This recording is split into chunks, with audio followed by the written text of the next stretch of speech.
morning everybody. Just practising my audition to be aircrew as well. So, in homage to Councillor Skinner, who's joining us. How did you like that aircrew and that? So, welcome, Councillor Skinner. You think I'll make it up as I go along? I'll probably do, but good to see you. Welcome everybody to today's meeting of the Overview and Scrutiny Committee. I'm Andy Crumbar, I'll be chairing the committee. If I do need to vacate the chair, Councillor Passingham is the vice chair and he will take over, but I'm not planning to at the moment. And also, we've not got any fire alarms planned today. So if you hear the signal, follow me, Mr. Perks or Howard, and we will be the first ones out of the building. So please do try and keep up. And as Corporal Jones used to say, don't panic. Obviously, probably most people here are not old enough to remember Corporal Jones, but I'm sure you can, Lorraine, can't you? Anyway, moving swiftly on before I get into trouble. First item on the agenda is apologies, please, Howard. Good morning, Chair. We have apologies from Councillor Rolfe and Councillor Alcock. Brilliant, thank you. Second item is disclosure of interest, the usual one we have at our meetings. Any disclosures of interest members want to raise on any items today? No, it's good. And we've got the monitoring officer here today, so it's important we get those right. So otherwise I'll get told off, and we don't want that, do we? No, thank you. Minutes of the previous meeting. We've got the minutes of the meetings held on the 12th of April and the 15th of May on pages 1 to 8 on the agenda. Any comments on those? Are you happy that I sign those at a later date as a true record of those meetings? Thank you, Councillor Johnson. Councillor Little, I can't see any dissension, so we'll go on the basis that they are more than acceptable, and thank our Democratic Services officers for producing such a good set of minutes. Oh, 2 sets of minutes, so thank you for that. Item number 4, to consider the start times of meetings for 2025, at 24-25.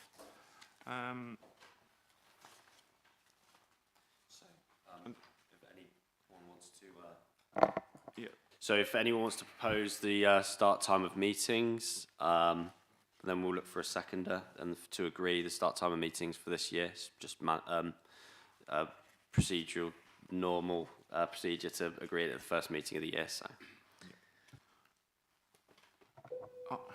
Sorry, on again. Yeah, I'd like to propose that we start at 10 o'clock on a Friday morning. There's always people who can't attend, whichever time of the day or day of the week we have the meeting. So we do seem to get a relative, so we've got, counting myself as well, we've got 9 members here today, which is really good. So, and we also accept that we can't always necessarily get 100% attendance. So I think in light of all the other meetings that councillors have, I think the most pragmatic and acceptable solution is 10 o'clock from my point of view. Councillor Keithley? Thank you. I think that's a good idea. 10 o'clock, I'd like to second your proposal. Thank you very much. So, all those in favour? Oh, good, thank you. 10 o'clock it is. Yeah, this is why. Yeah, if only every item on the agenda went so smoothly. But yeah, unanimous approval, so brilliant. Moving on to item 5, which is the chairman's chair. Sorry, got that one wrong. I do apologise. Chair's brief. I've got no additional information items I want to raise, but I think Mr. Perks. Chairman, yes, I just wondered if it would be Chair. Sorry, I just wondered if it would be worth. Do apologise anyway. Worth updating the committee on as it's the start of the new municipal year. We've done a bit of work with the cabinet about how we report the OSC feedback into cabinet to make sure it's considered as part of the items. What we're proposing is the items that you choose to comment on today, drawn out from the cabinet agenda and you discuss. we'll make sure that the feedback from that is presented on an item-by-item basis to the Cabinet. So as that item comes up for consideration, the Leader of the Council will sort of call for the views of the OSC, so as their input into the meeting before the matter is discussed, so that any sort of issues that you raise are, the Cabinet are sort of cognizant of those when they're having their debate and making the decisions on it, just to make sure that the work of this committee is properly recognised. And we're sort of having a double act, well, triple act if we include Howard's contribution as well. Sorry. Will that be a written report that's presented to the Cabinet or a verbal report? That's what I think you were saying, was it? Yeah, we will be doing a double act. Mr. Perks will come in and say what, from an officer's point of view, what he perceived was spoken about and the factual items. I will probably come in and embellish it a little bit more, you know, in case things have been missed or the nuances on around particular items weren't picked up. And I base that on some notes that I've taken and the ones that Howard's produced as part of the meeting. So we can put a written report as well, but I think we do need to report verbally as well and interact as well. I think that's part of the process. I think that's fair, Mr. Perks. Good. Councillor Johnson, do you want to come back on again? Can I just come back? It would be good if that is clearly recorded, so the members of the committee can see what the feedback is as well. Yes, the points will be picked up in the minutes and the recordings of the meeting will be available on the YouTube channel. So, yeah, that there will be a record that your comments are fed back. So. But I think, Councillor Johnson, you saying that you'd like to see a written version of the basis of our report back as well. Obviously, Mr. Perks, I wouldn't expect Mr. Perks to do one because he's there, but we'd like to see the basis of my comments. No, I'm happy with what's proposed. I wouldn't propose anything else. I just am concerned to make sure that the comments of the committee as a whole is what is fed back. And if there's a record of that, then we can judge that ourselves. Yeah, there always has been a record. The Cabinet is recording. It's on YouTube, and you can watch it live if you feel so inclined. And I think we've had some. We've reviewed and reflected on the situation, and that's why we're slightly modifying our response back in light of feedback. And so we've got the feedback both from officers and councillors, both in terms of the notes I'll be using because I've produced by myself and Howard, and then Mr. Perks producing a verbal report at the meeting as well, and then I would augment it from my point of view as chair of Overview and Scrutiny. To apologise, I will finally get to the word using chair rather than chairman. As chair of Overview and Scrutiny, and I think we'll cover all bases of that, and we will review it, and we're happy to receive feedback for those members who want to either attend in person, Cabinet, or watch online. Super. So the chair's brief wasn't quite brief there. We went slightly off tack, but I think it was good to tease all these points out. Right then, we have now got Cabinet member question time. And we've got the portfolio holder for law and governance, ably assisted, how do you want to do this, Natalie? Do you want to give us, obviously you've told us about things what we're doing. Do you want to give us a little brief update for about 5 minutes and then open to interrogation? I mean, questions from... I mean, I was just going to say, obviously you've all had the report and it covers each of the areas under my portfolio. The only thing I wanted to particularly bring to your attention, information governance, that's a shared service with Warwick District Council. And happy to take any questions that anyone has. Brilliant. Stuart, do you want to kick off for us, please? You looked up at the wrong time. Or the right I time. did, didn't I? And I had my reading glasses on, so I couldn't really see you. Oh, that's an I improvement. looked isn't it? up, but yes, I'm happy to kick off. Thank you, Natalie, and thank you for the reports. I'm particularly interested in the CCTV report, actually. And I suppose the background is that in my ward we have two large developments, new developments, and Meon Vale and the Long Marston Airfield Garden Village. And, you know, residents are asking about the provision of CCTV in these new settlements because Meon Vale now is probably running up to about 2,000 households.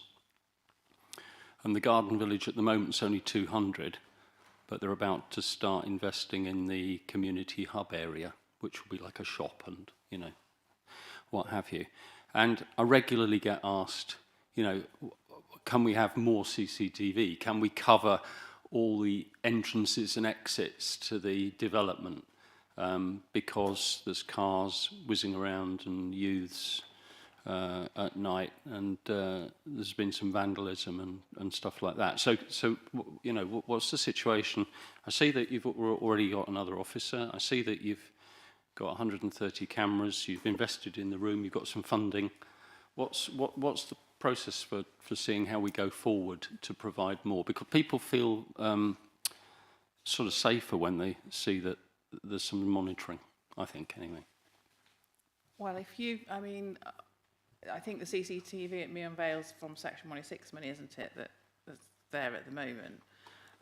If residents are particularly concerned that there's a particular issue, then they can, or you can on their behalf, contact the community safety manager, and because we've got redeployable cameras, so he can go out and assess whether it's suitable to put a deployable camera there to monitor the situation, which might, there was a particular ASB issue in a ward in Stratford town that a district councillor, there's a redeployable camera there looking at, because it was judged to sort of meet the criteria, so that's something that can be done.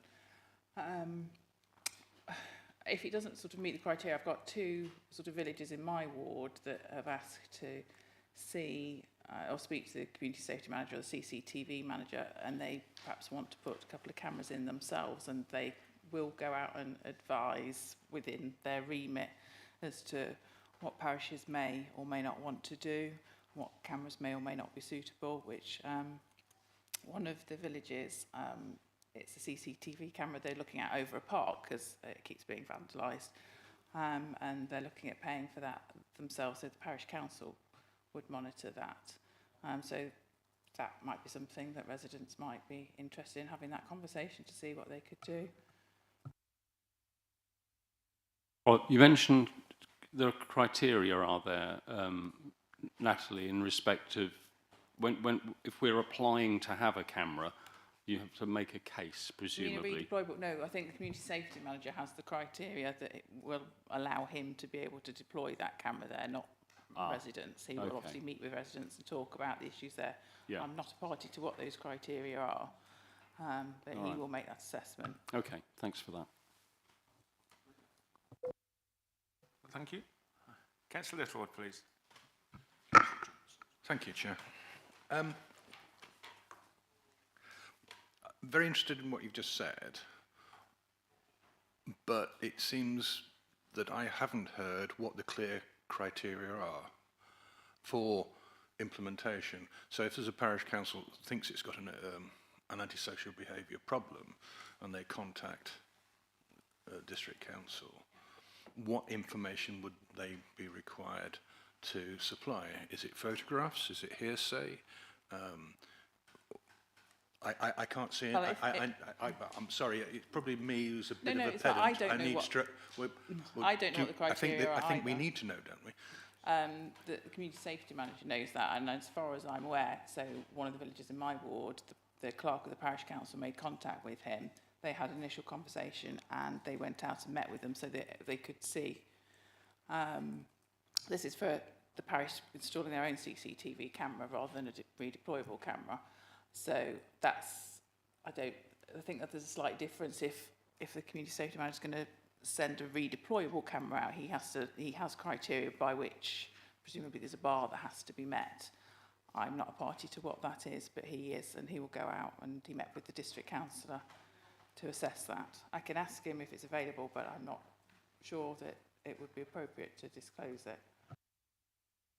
To have an expert witness on our left. Thank you, Chair. Not an expert witness, but just to add a little bit of meat to the bones with our portfolio holder, just to confirm that the specialist in this area is the Community Safety Manager. Today we prepared an overview report explaining what is available and how we seek to support the residents and how we seek to support to satisfy your requirements about delivery. So the detail, specifically the detail of what you need today, is something that the Community Safety Manager could provide. And I would suggest a conversation offline to follow up directly would be the way forward. Malcolm, do you want to come back in? Thank you. Thank you for that response. Well, my final question really is the parishes. Have we notified the parishes of the direct contact details of the community safety officer so that they know who to contact? I have as a district councillor, but if that's something that would be helpful, I could talk to the community safety manager about, disseminating that information. Yeah, of course. Yeah, I think that's very important because we can have as many services as we like, but if nobody knows what they are, well, nobody's going to use them. Councillor Johnston, then Councillor Wally-Hoggins, please. Then Councillor Fletcher. There's a couple of questions on ASB on page 13. There has certainly been discussion here about the possibility of setting up a task and finish group on ASB, and I understand there's work going on about a scoping document for that. What I'm quite interested in is if in the next to last paragraph, substance misuse and or mental health can be central factors in ASB. What sort of, how effective is collaboration with other agencies, maybe whose first task is dealing with mental health or substance misuse, rather than district council staff who maybe we should be able to get proper skills support in those areas, and I just wondered how that was. Sorry, do you want me to go? Yeah. I mean, it is. The Police and Crime Commission has been talking about mental health support being available to people, and all community safety is a really difficult issue because it's never a one-issue issue. So I suppose it depends who gets to the person first. It's always a multi-agency response. So if our community safety or ASB officers are in touch with a person, then they would know all the relevant partners to contact. As to the effectiveness, quite a new initiative to separate out mental health. So I don't think I have any sort of detail as to how successful that is at the moment. I'm just going to look at Councillor Crump if he can remember anything when your other hat on. Joys of multitask. Yeah, there are some more protocols that are coming in, particularly with the police and the mental health teams.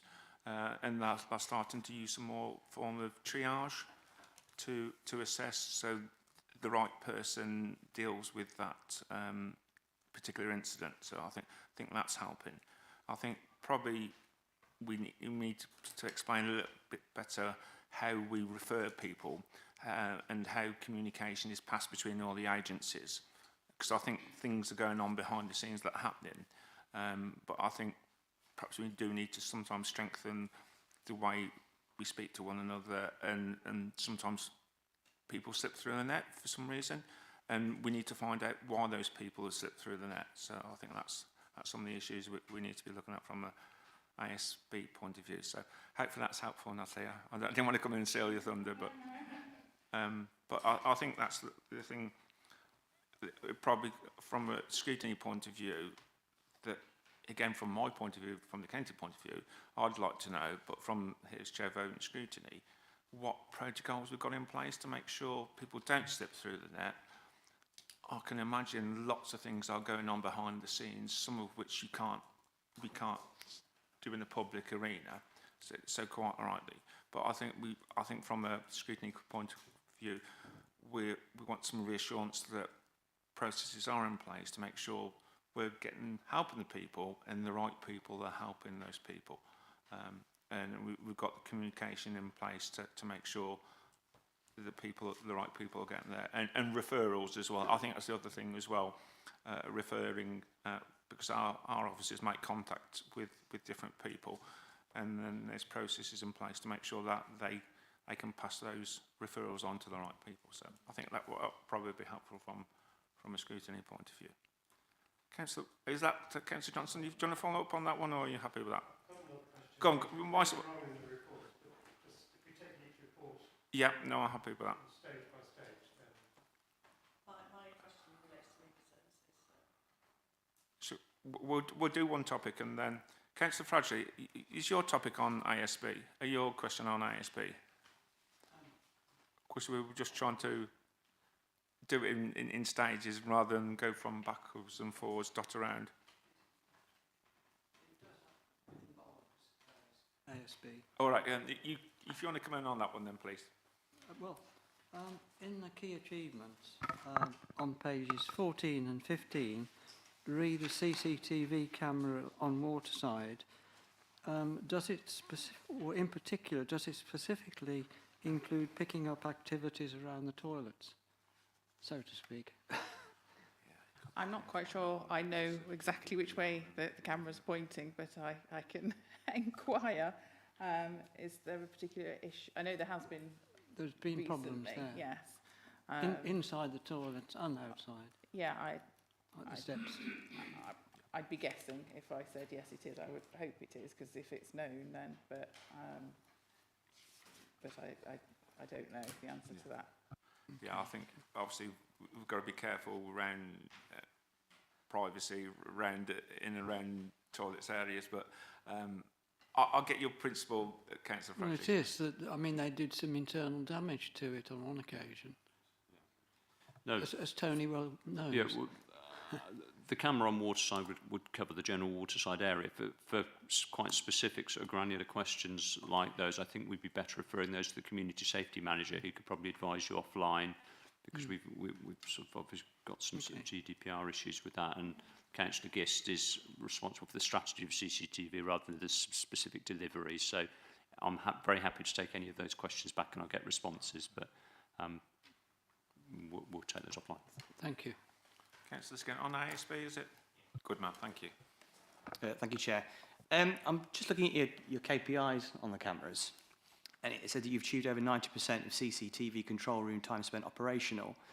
Looking at some of the data above, it said in the last year, they logged dealings with 6,689 incidents. Does some real basic maths on that, and that's about just over 18 a day. If I looked at 10% time of the CCTV room was not operational, that's 657 incidents potentially missed in a year. I was just interested to know why the CCTV room would not be operational, and what processes have been put into place to potentially mitigate that and bring that more up to the 100% mark. I mean, I think it isn't operational. People have leave. I think they try and double crew sometimes, and obviously members of staff leave and come and go. So I think that's why it's 90%. I can ask the CCTV manager what they're going to try and do to get it up to 100%. I don't know how we compare to other districts. That might be quite an interesting figure, but I can ask the question. Yep, Mr. Perks. Yeah. Yeah, to give Councillor Skinner some reassurance, it's not quite a linear thing. There's more crime committed at certain times, and we'd always try and make sure at key times that the CCTV station is operated. As Councillor Gist says, there are practical difficulties in sort of getting staff, and sort of as people leave and recruiting people, they have to be trained before they can come on, so that tends to account for the downtime. But we do risk assess and manage it so that sort of at the higher risk times, we've got the stations manned. So whilst it would be, I agree entirely, better to have 100%, it isn't quite as linear as we've missed the 600 incidents, I hope. So.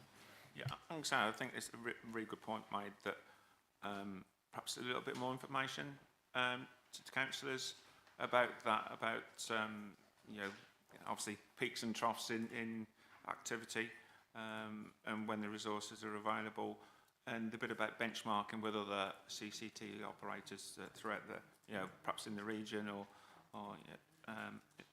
to see how we perform.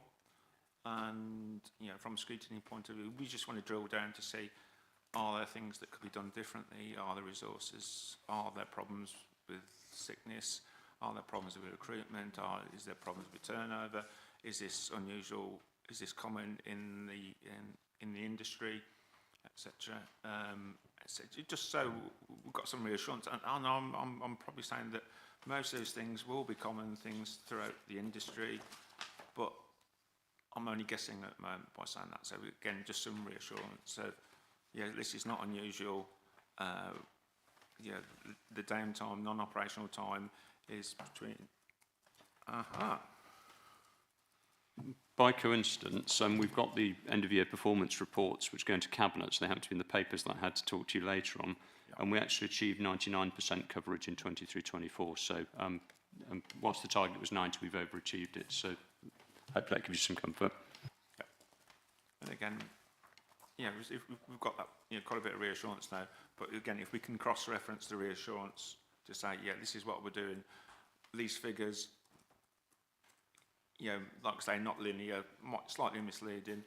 This is what's happening in reality. So I think we've teased out good things, and well, Mr. Perks gets a gold star for finding that out. So, well done. So thank you for that, Mr. Perks.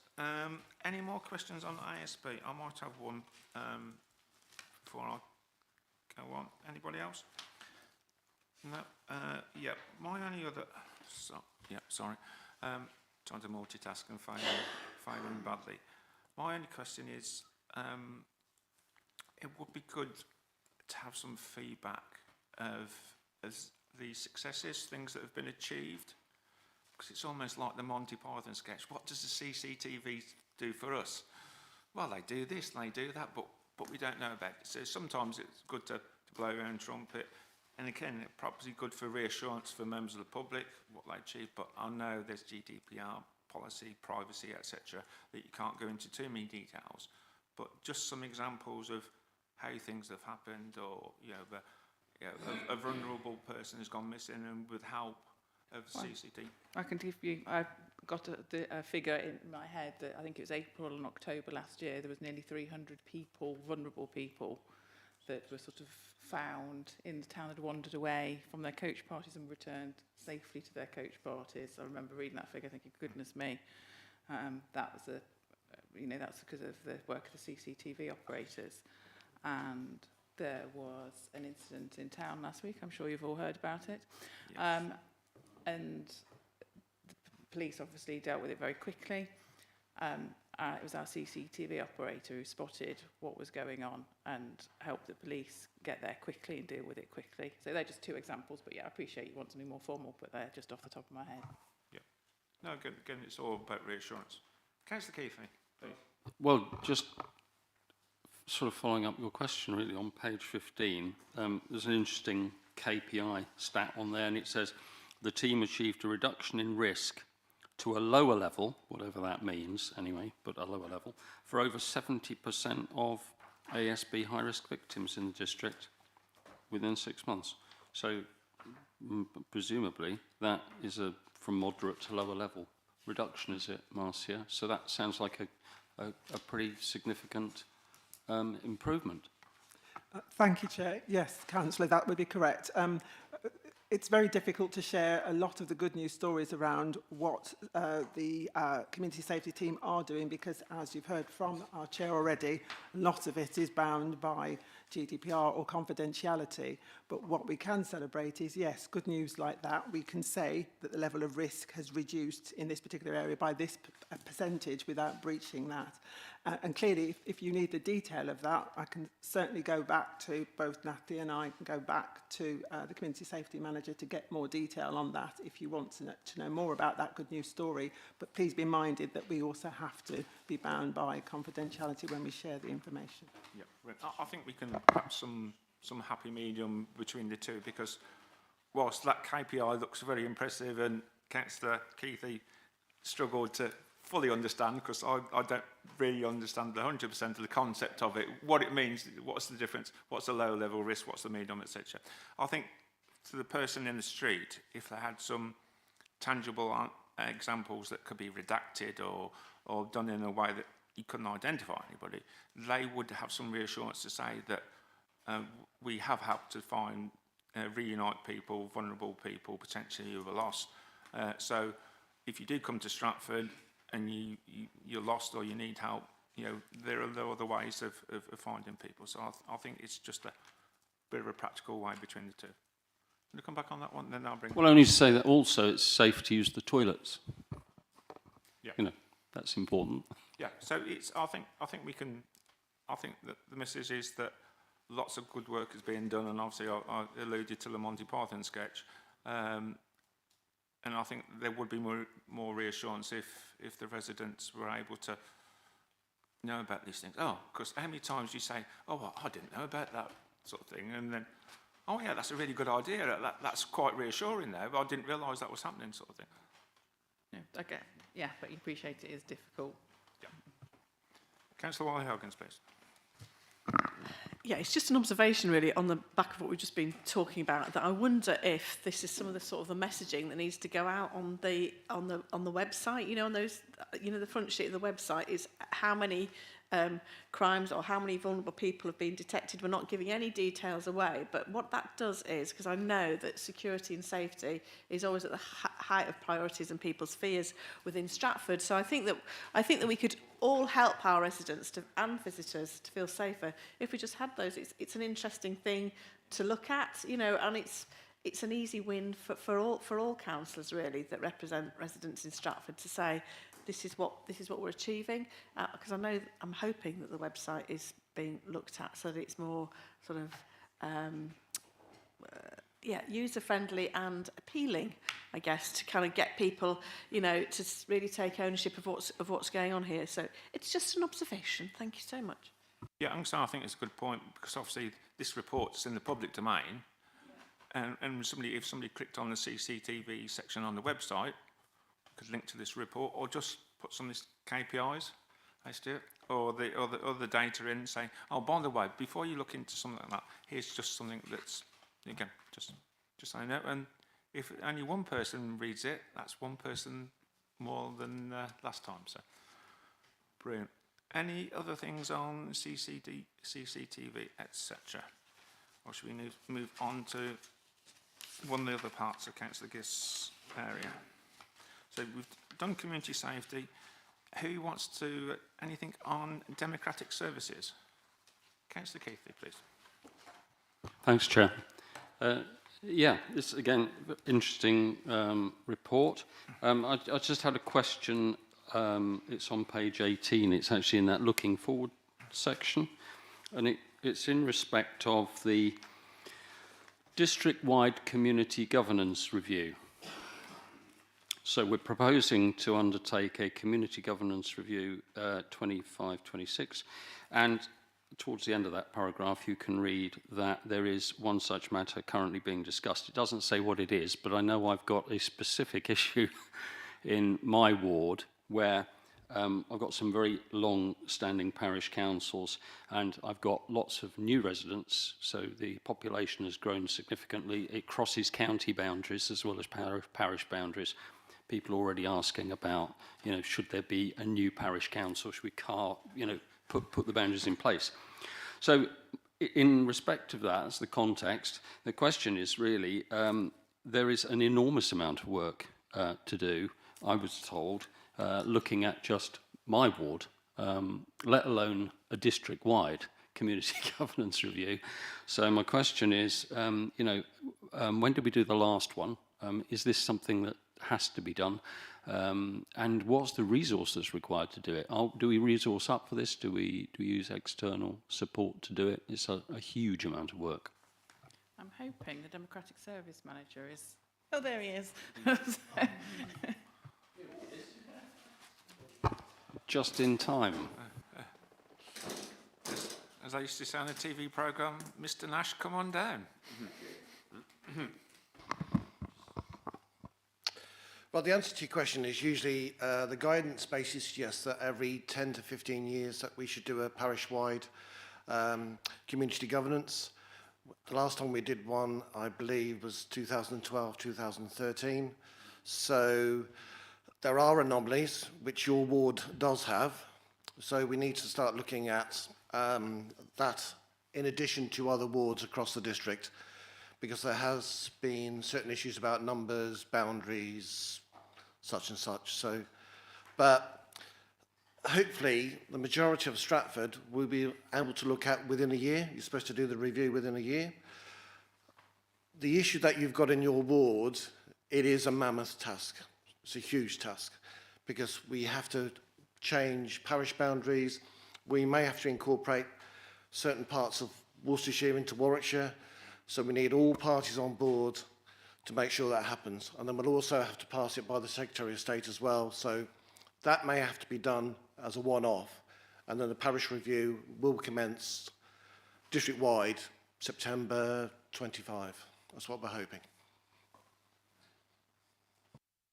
Yeah, thanks very much, Mesa. That's it's good to hear, and it's good to have the background to the regular review as well. In respect of a specific example, do you set up a sort of working group cross-county to do that? I mean, do you involve district councillors? I'm looking at obviously Dominic here because it sort of ties in with Dominic's area as well.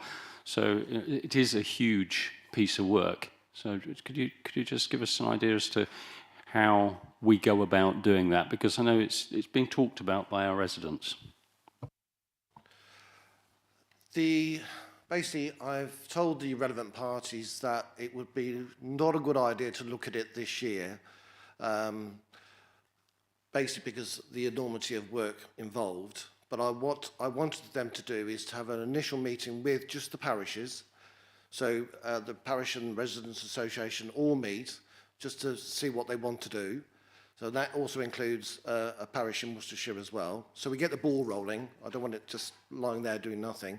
And then once the parishes have basically confirmed what they would like to do, then I'd like to get the county councillors and the district councillors involved, plus the county councils as well for both Worcestershire and Warwickshire. So I just wanted to get the ball rolling first, but just the parish councils. And then after that, it will progress. So we'll hopefully have a meeting in June sometime. And then hopefully the next one will be October, November, when hopefully we get the district councils involved. Thank you very much. Useful. Councillor White-Huggins, please. Thank you. I'm truly staggered by the quality of work that the Democratic Services team does by a relatively small number of people, but highly capable. And honestly, it's outstanding, the work that I've seen. Does the remuneration match the work that they're striving to do or do undertake for us? Because it is a small team. And I say this as we're aware that within a 12-month period, they will have had to work on 3 massive elections across this district. And also, therefore, the next question is, do you have enough resources so that there is not an undue burden placed on individuals within the Democratic Services team? But I hasten to add that I know that the Democratic Services team work very, very hard. They have very high expectations of themselves as well. But I do think this is an unprecedented burden, and is their pay reviewed according to the fact of this immense workload that they're facing? And by that I'm saying PCC elections, general election, followed by county elections, and anything else that may happen in between. Thank you. Well, I think I'll probably leave the pay to Marcia to advise. With the hours, unfortunately, I've been a horrible boss and basically cancelled all their holidays. So they haven't had a holiday since the middle of March, and that will continue up to the middle of July. But then they can go on holiday after that. We are resourced. I would have preferred one more person, but they do put a lot of hours in. Their overtime for the past, well, the last election and this election was pretty horrendous, to be fair, but they are paid very well, to be fair, overtime-wise. the guidance allows us to actually increase their sums in accordance with the time they spend. So that's very helpful. But on remuneration of pay, I'll have to leave that to Marcy, I'm afraid. And just great link, thanks. I'll bring Marcia in there, please. Thank you, Chair. Just to come back on the issue of remuneration, and I would firstly endorse the point that the Democratic Services team are doing an excellent job, but I would also say the entirety of Law and Governance are doing an excellent job because they really are. And I know that's also supported by our portfolio holder, Councillor Gist.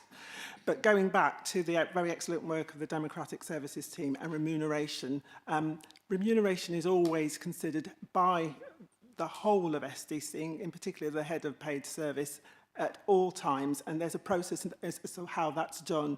And what I would say is that that's a safe process that works well, and that we need to trust that process. If there are any questions about it specifically, then I think we need to take that offline to the head of paid services, who has overall responsibility about remuneration. But you've heard already what Mesa said about that. The pay is commensurate with what they do. And I should also add, for the additional work that they are doing around the elections that you've heard reference to and that you've made reference to, there is also recompense for that as well. On the issue of whether or not they're resourced or whether or not there is an adequate resource, what I would say is that's always the subject of constant review. And as part of the constant review around the staff strategy, one of the things that we are looking at is whether or not we need to revisit whether or not there's enough resource within the Democratic Services team or wider. And I'm pausing here because obviously Councillor Gist may want to come in on that, because obviously the strategy is endorsed by the leadership. So, well, I mean, one of the things I've noticed since I started, resource is obviously a big issue with NSDC, and we're always talking about it. And yes, Democratic Services, one small department of a bigger department in an organisation where it's something we talk about an awful lot, and we're very, very aware of it. Do you want to follow up on that, and then I'll come in on that one as well? Yeah, it's a follow-up question, but I don't know who's going to answer this question. So just to summarise then, Mesa, you've just said that all annual leave has been cancelled for Democratic Services staff since March, right the way through to July. Is that correct? For the elections team, the committee team have been allowed to take certain leave, but when it comes to basically poster votes the week before the election and election week, they won't be allowed any leave. But the committee team have been working very hard because we have to take one of the committee team out to do election work. So I'll let them have a little bit of holiday. And thank you for the very nice comments as well. They are a brilliant bunch, to be fair. And I think that's what's worrying me the most is the election team is, or whoever it is that's had the annual leave cancelled for such a protracted length of time. I'm fear, you know, we do have to recognise the impact that has on individuals' well-being, and whether or not that could be compensated in some way. Thank you. Thanks. Thank you, Chair. Councillor, you were right to raise the point and the concern, because health and well-being matters to yourselves as councillors, but also to us as the officers as well. And the thing that I understand from this, and I'm sure Mesa will come and explain this a little bit more, I should just say that they did have leave. Unfortunately, so we had the PCC's elections, and then there was the capacity for leave, but then a general election was called fairly soon thereafter, which meant that leave that was granted was cancelled. So I just need to put it into context as well. And on that, it may be that Mesa wants to come in and explain a little bit more about that, but that's the reality of it. It wasn't that there was never any leave granted from the outset. Yeah, yes, there was leave booked, and even my leave was booked, but it's just because we're one member down from the PCC elections, so unfortunately I just had to say that leave was cancelled. There's so much to do. They understand, so I think they're starting to book holidays now from July onwards. So, yeah, and so I just comment on a couple of things on that. yeah, just one point is that I have told the team that if they are struggling at any time, then they really should tell me, and we'll try and sort something out. Good stuff. Yeah, thank you for that, Mesa. Just to say that in the circumstances around the issue of health and well-being, which is clearly a concern, and I know you've referenced it, Councillor Wally Hawkins, we will follow that up to make sure that we continue to observe and see to their health and well-being. Marcy, you just did my bit, part of my bit then. You've read my mind. I read your mind. You read unfortunately, you didn't read your mind, didn't do the mind reading on the general election, because on page 19 it says expected in autumn. So I'm slightly disappointed about that. Understood. Serious. But yeah, I think with significant overtime on a regular basis, the well-being and fatigue is an item is quite important. And I also think that the Democratic Services team should get a special responsibility allowance for dealing with councillors like myself. You know, they go above and beyond, and particular mention to Mrs. Banks, who always keeps me under control, and I do as I'm told, and hopefully I'll keep out of trouble most of the time, don't I, Marcy? I tried to. So, but yeah, certainly a great team, and I think that's really positive. But again, we do need to keep an eye on staff well-being, and I'm sure Mr. Nash will keep me updated as well, because if not, I have to tell him one of my jokes, and he wouldn't want one of that. So we'll do a quid pro quo on that. I won't tell you the jokes if you keep me updated on how things are going. Any other items? Because I've got a couple of points on this. Councillor Littlewood, and then Councillor Johnson. Thank you, Chair. Yeah, it's really more of a comment following on. We've talked, and quite rightly, about personal well-being, etc. More impersonally, it's the well-being of the group and the council as well, and staff retention. People will put up with, they will work hard, they will be very flexible for a time, but everybody has a point where they say enough's enough, and retention then becomes it. I'm feeling and endorse what's already been said about the Democratic Services Group. I think they perform exceedingly well. I think their CVs are probably excellent and probably stand out in the national average. So, you know, caution there, I have to say, because we want to keep people like this doing a good job for this council, and they deserve to be recognised and protected with sufficient numbers of staff if that's necessary, and I really would like to see that looked at in very seriously. Brilliant, thank you. And the benefit of this is this meeting's being recorded, so we've got all the comments from Mr. Nash and Marcia of all the reassurances. So for future reference, but no, seriously, the officers have given their reassurance, and knowing them both well, I think they will act on those reassurances. So yeah, thank you for that.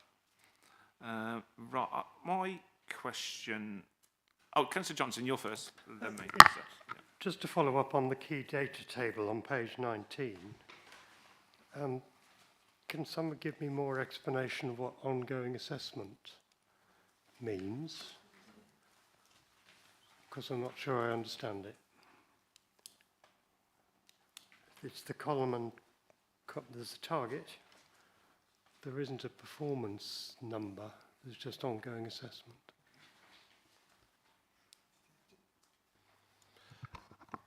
To be fair, I constantly review it. Well, the team do as well, so that's why I always put ongoing assessment, I'm afraid. So I don't give a particular days because committee work just carries on. So we assess it every time we have a committee.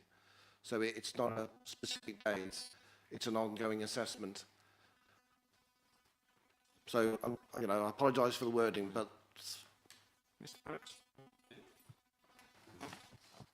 It might be helpful, mate, so generally when you carry your ongoing assessments, do you find you're broadly in compliance with the targets? I think it would be helpful to Councillor Johnson. Yes, we do. Point, you could say in the first 6 months of the year when you were doing ongoing, we were in, just some dates on about, you're doing it, you just not told us that you're doing it, sort of thing, and these are the results. So yeah, I think that's fine. Any other questions on that? Because I've got one. It might probably be aimed at Marcel and then anybody else. Code of conduct training. to do with district and parish town councillors, town councillors. Yeah, code of conduct, yeah. It'd be interesting to see how much time you spend on code of conduct issues, both from a district council point of view and then towns and parish councils, because obviously we've got hundreds of towns and parish councils, well, quite a few anyway. It runs into the hundreds, doesn't it, Tony? Yes, over 800. So it'd be interesting to see how much time you're spending on those, and I'm not expecting a breakdown between district and towns and parishes, but could you just give some updates on how much time and how difficult or how challenging they can be, please? Thank you, Chair. The first thing I'll say is that in terms of the complexity or the context, I'm going to rely on the fact that most of that sort of work is confidential by its nature, so I can't go into the detail. What I can say is that in attachment or appendix 4, there is reference to, that is in the bundle that you should have with you. If it's not appendix 4, it's appendix 5. It's the one that references some of the data that goes to audit and standards. There's a whole breakdown there of some of the matters that I dealt with. I say some of the matters I dealt with because obviously things have moved on since that report was done, and it references what's parish and what is district council. And it also references the types of code-related matters that have been referred to me. Any allegation of that nature needs to be looked at in some careful detail, as you'll appreciate, because it's a serious allegation to make against any councillor in any circumstance. So it will take a certain amount of time, and that can vary depending on the complexity of the case. Councillor Keithley, please. Well, it's just to follow up to that very good question of yours, leading into this, the resource that's required to investigate the code of conduct complaints. When you look at Appendix 5, you can see the allegations almost without exception: disrespect, bullying, and disrepute. Been quite a lot of them. I'm sure it's taken up a lot of time. The question I've got following up is really the parish councils were encouraged to sign up to a code of conduct and respect pledge, and there was some training. I'm just wondering how effective that has been throughout the parish council community. We've got something like 120, but about 85 active parish councils in the district. So do you know how effective this training is, whether or not it's making a difference? Do we need to do some work to try and encourage more parish councils and councillors to sign up to this pledge? Thank you, Chair, and thank you, Councillor. Just to clarify, we keep a list within Law and Governance of all the parishes as to whether or not they've signed up to the Code of Conduct in the first instance, and they are. The majority of them are signed up to the Code of Conduct that we apply here at Stratford District Council. So they're already bought into it, if that makes sense, which is when they make, if any of them do decide to make a Code of Conduct complaint, then it's dealt with in accordance with the standards which are within our Constitution. So that's the first thing to say. On the issue of training, in fact, that's dealt with again by Councillor Gist and also Mesa Nash, who deal with the Member Development Working Group. So may I pause and just hand over so that they can give a bit more detail about the training that is delivered there. I mean, we are hoping to have more contact with parishes, and it's on our sort of development to engage with parishes more in parish council training, particularly planning and code of conduct. I don't know how we measure it. It's difficult to measure. We have trouble with getting people to come to training, full stop, if I'm honest. And I'm not sure parishes are much different, but I don't know how to measure the success of it. I'm not sure how we would do that. No, I think it would be impossible, to be fair, to measure training against the complaints we receive. Yeah, alongside, I suppose, one basic, whether the town, district or parish council, town and parish councils are able to deal with things more with themselves, or deal with things informally rather than go through a formal resolution and potentially reduce the amount of complaints we're getting. That might be one way, but I see it's very difficult. I think it says in the report it's going to be reviewed and refreshed on a regular basis, and whether we need to review that, see how that went, was any feedback from the attendees, and potentially why people aren't attending. Both, you know, as Councillor Gistu was saying, that training isn't necessarily well attended by ourselves as district councillors, so sometimes it's a bit hypocritical to complain about other people not attending. So I think if we could find out, you know, some reasons what they would like to talk about and what would make it easier for people to attend or more attractive to attend, that might be one way forward. But you might be leading a horse to water, but yeah, we all know that's that. And talking about leading a horse to water, Councillor Keithley from the Birmingham. Thanks, Chair. Yeah, just a couple of points. I think in respect of the training, just an observation. I just recently asked for some training details from one of the parish councils because I was a bit concerned that maybe councillors weren't undertaking training. I was told I couldn't get access to that. It wasn't available to me, which was a bit disappointing. But secondly, on performance, one thing you can measure, because you're dealing with members of the public complaining about councillors at parish level or councillors complaining about councillors, what you could do is you could measure the number of complaints where there were no findings. So if the training in respect of code of conduct has been successful or having an impact, what you would notice is that the number of complaints that were upheld would be reducing. And in fact, what you'd find is a trend to complaints still being made, but in fact, there were no findings.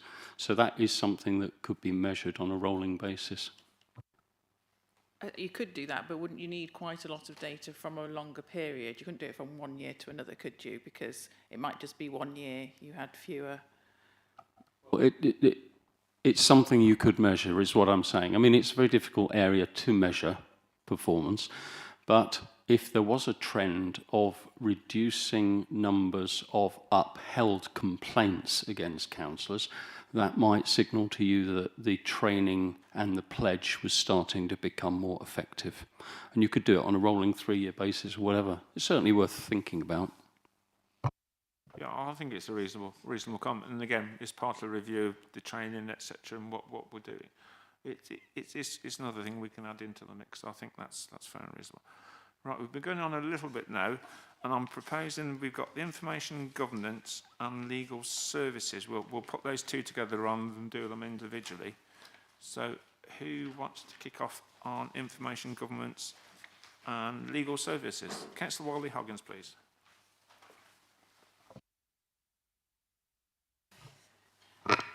Yeah, I acknowledge the fact that we have a dedicated legal services team, but I need some clarity, please, on why, despite the fact that we have qualified legal officers, solicitors, etc., of why my understanding is that the majority of these employees do not attend court when that is required, and that we outsource these, we outsource to other legal professionals in order to do this. And my concern regarding that is that that puts an unnecessary burden on costs onto the departments that are actually having to pay for that, rather than being able to rely on a solicitor employed by this council, for example, to go to court and represent. I'm baffled by it, if I'm honest. If you can't answer it, I'm happy to come back to it. I can start to answer it. I don't know if Marcy wants to. Yeah, I mean, yeah, outsourcing, the cost of legal fees for outsourcing is something me and Marcy have been looking at, and yes, you'll have seen in the budget that we've got a few additional posts to try and alleviate. Obviously, you can't do it overnight, but alleviate that sort of external cost to take work in-house to stop that spend happening. I don't know if Mercy wants to. Thank you. Yes, Councillor, just to confirm what our portfolio holder has said, a big piece of work was done on how much we were spending on external resource.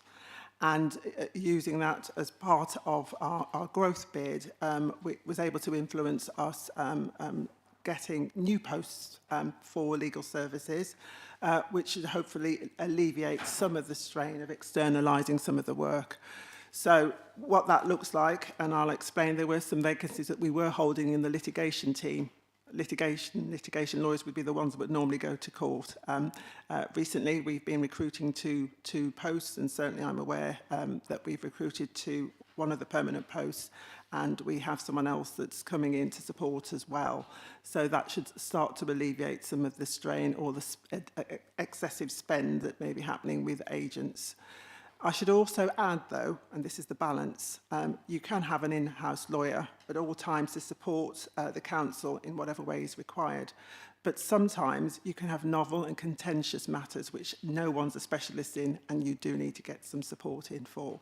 And we do account for that in the budget where we can. But the overall plan is to use the new recruits to support on that litigation work that needs to be done in an advocacy type situation. Follow up, Councillor Wally-Hogan. So will these new recruits then be going to court to represent this council, or will we be still outsourcing when it's a matter of going to court? And how are the departments, I'm thinking, say, for example, licensing, they often have to go to, fairly regularly have to go to court for appeals, and we are outsourcing from there. And licensing then have to pick up that bill. So who's picking up? So are these individuals that we're recruiting expected to go to court to represent the council? Not all of them, because not all of the recruits are for litigation. There are some recruits who are, for instance, one of the recruits that we're looking to pick up is in property, so that they wouldn't normally go to work because the nature of the work that they do is property related and not contentious. But some of them will be expected to go to court. And I think the detail of the specifics of whatever the scenario is or the case is deserves a better conversation offline rather than me just generalising. If I know more of the facts, we can look into it and give you more of the detail. Thank you for that, Mark. And I do apologise. I was asking Mr. Perks something while you were speaking, so I do apologise for that. That's very rude of me. That's poor form. So sorry about that. I've got one question on information governance, and I think it's on page 23, which is one of which was reported to the ICO. Is there legal action still being taken on that, or has that been settled by the police? And are you not able to talk about it anyway? It's just for information. If it's the case I was thinking about, is that still under legal intervention, so we can't talk about it? It is the case that you are thinking about, and what I would say is that it is largely resolved, but given the nature of that particular case, I prefer a conversation offline. Brilliant. Now, that's fine. I was just making sure, and I didn't want to put my foot in it again. And before you said again, on that. So, yeah, no, I think that's really helpful. Any other burning issues, questions for Councillor Gist? Or can she go for good behaviour? Or is there anything else you want to say before you go? Apart from the chair is wonderful, and that wasn't what I was going to say actually, but I did want to publicly thank everyone who's supported me since I started, and I've been really appreciative Marcia's help and all the officers. So brilliant, and yeah, and obviously the ASB ones that the Community Safety Partnership. I think that's working well, and again, I think we've dug down quite a few things. I think we are doing lots of things that we sometimes, I'll just finish this, sometimes that we don't blow our own trumpet enough about. Obviously there's various sensitivities we have to be careful about, but and I think there is a bit more information we can get out to councillors as well. but I think, you know, on the whole, you know, some really hard-working teams that you've got underneath you, or with you, or assisting you, whatever is the appropriate phrase. Yeah, thank you for coming to today's meeting. But yeah, again, I think the information, a lot of the information is there.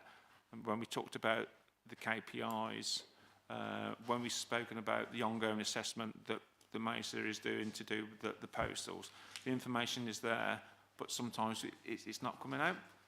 So I think, and again, referring things to the website like the CCTV, where we've got the PIs and the things like that, and then just the reassurance that Councillor Skinner's question about the non-operational one and how it refers, and when it's not operational, it's probably like to be a time of low numbers, etc. So I think a lot of things there, but sometimes they're not being brought out, and I think it would be quite reassuring to members of the public. So I think so. Hopefully that summarised that. Yeah, I think Marcia was going to come and agree that she liked my jokes as well, and puns. And I think Howard's just mentioned that as well. So, no, seriously. So thank you very much. You disappear. I'm proposing, if members are happy, that we have a quick 5-minute break while the portfolio holders decant and stretch our legs, and then we'll go back fully refreshed. So if I can just say 5 minutes, so just after 11:10, we could be back ready to go. Thank you.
we're holding to account. We've got the PIs, etc. Yeah. So this was my little speech that I was going to give you then, so that, you know, I would like to thank all of those residents, including members of the public who have, and officers who've contributed to the work and outcomes of this task and finish group. The residents of this district who currently live in social housing have been at the heart of the work, and I absolutely promise you that is what we've always done. Some of what we have learnt and that has been discussed, I would describe as harrowing, and it is to protect the residents that I am actually proud to present this piece of work for consideration by Cabinet. It certainly gives much better protection to the residents, and crucially will make housing associations and their partners much more accountable, and should make living in social housing for all residents in Stratford much better. The caveat to this is that as far as antisocial behaviour is concerned, there is a parallel piece of work being undertaken with the community safety team. So we've already heard from Councillor Gist earlier about that work, but it is in parallel, and it is tricky to put it within this due to protections as well, but that is not being fudged. It is being worked alongside again for that scrutiny. So for example, just to give you one thing that I've really pushed for, is one of the housing associations in this district do something really not that innovative, but they go to a property where there's a fault, they take a picture of the fault, and then as they leave the property, they take another picture to show how that fault has been resolved. It's not rocket science. It's really the service standard that we want all of the housing associations to achieve.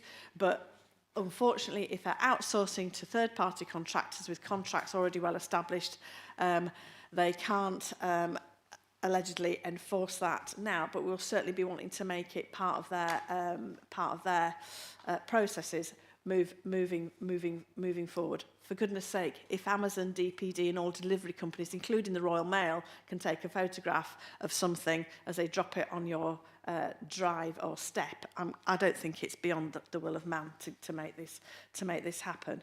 But the fact that we'll be meeting on a quarterly basis and bringing housing associations to us with the documents here that we're expecting them to answer on that cycle is really important and really significant. Does that answer your questions?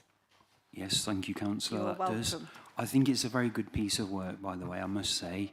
And it's encouraging to know that it is dovetailing with the ASB work, because you'll know from when I was here in February, I've got some very specific ASB issues in the street, but lots of things overlap. You know, the properties get in poor condition, you know, some of the grounds, the fences, the gates get broken, there's fly tipping on the private ground of the properties, and it all, you know, it spirals, you know, the area gets into a downward spiral the longer it goes on, and it's very complex. If the police know that, for example, Class A drugs are being dealt at a number of properties in the street, it then becomes multi-agency work with community safety, with the police, with Orbit. But the ASB, they are managing in-house at Orbit. They don't outsource that, like repairs. Yeah, I think we can't go into too much detail now, Mr. Colley. You've asked questions, but certainly your questions, you know, we made a proper note. We obviously submitted them in advance, so we've got them in advance. Councillor Wiley-Hoggins has been chairing this scrutiny committee, task and finish committee that we've worked on. We've worked really long hours on this, and Howard here has done a sterling job. It's almost like herding cats, trying to get responses back from the registered social landlords. So it is really in depth. I think it's probably the most in-depth task and finish group that I've been on, and in most officers' memory is one of the biggest ones that we've ever done. So we're trying to get a set of standards, and we think we've done a pretty good job on the report that will go back to full council. Obviously, this will be discussed as part of a report back to full cabinet on Monday, but the ultimate arbiter is the full council, who initiated the task and finish group, and then they will have the power to decide on the proposed recommendations, and obviously with the context of the additions from the questions that you've raised, which you'll be able to raise at the full council, and I think it's on the 8th of July. So you'll have 2 bites at the cherry. We've got you on video now, that recorded, that it was a coincidence. It happened to go off just as after we were answering you. So please don't have any conspiracy theories, because I was surprised as well. And thank you for coming in, taking the time and trouble. And those questions will be fully answered at full council and is part on the proposed recommendations that the report goes to in July. I might not be able to come to the full council, so if someone can take the questions forward. And just the last thing, and then I'll go. The tenancy satisfaction measures, which all housing associations have to do for the social housing regulator, are due to be published very soon. And I know that I've taken part in an online telephone survey by a third party for Orbit. So it's worth looking out for those, because they will have to put them out on their website very soon. Yep, brilliant. Thank you very much. Thank you for taking the time and trouble to come through to the meeting.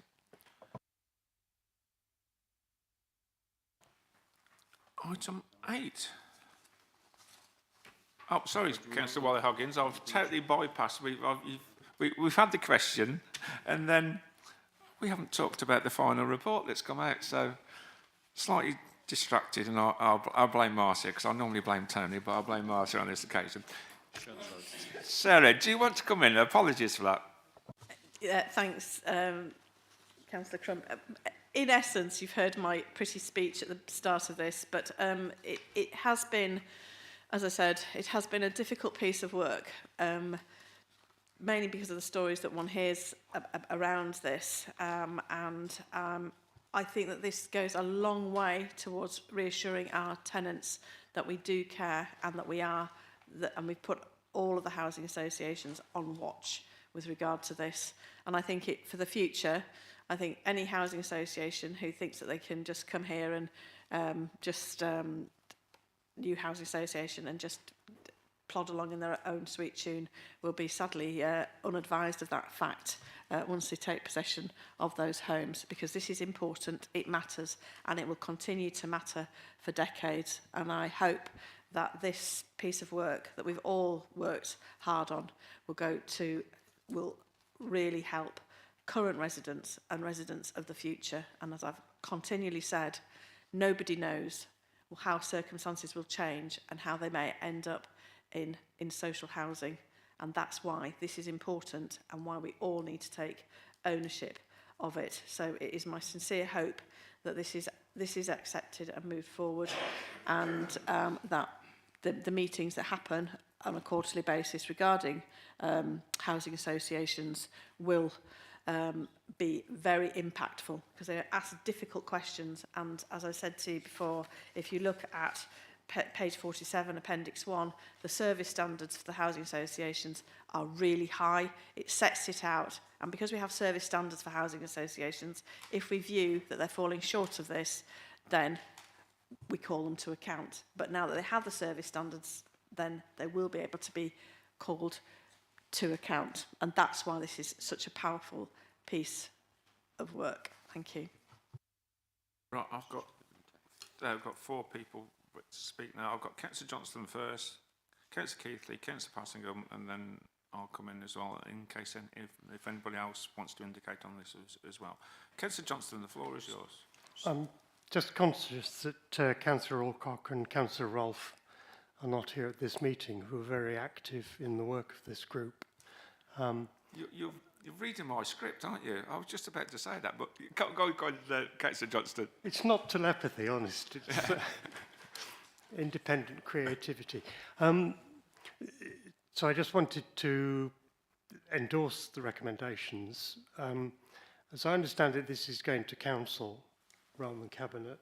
And my question really, I endorse the recommendations. Is there a technical reason why membership of the group is only open to members of overview and scrutiny rather than other members of the council?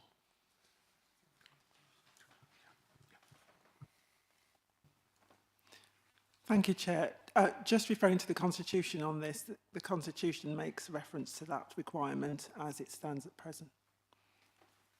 And just to provide some reassurance on this one, well, on all task and finish groups, that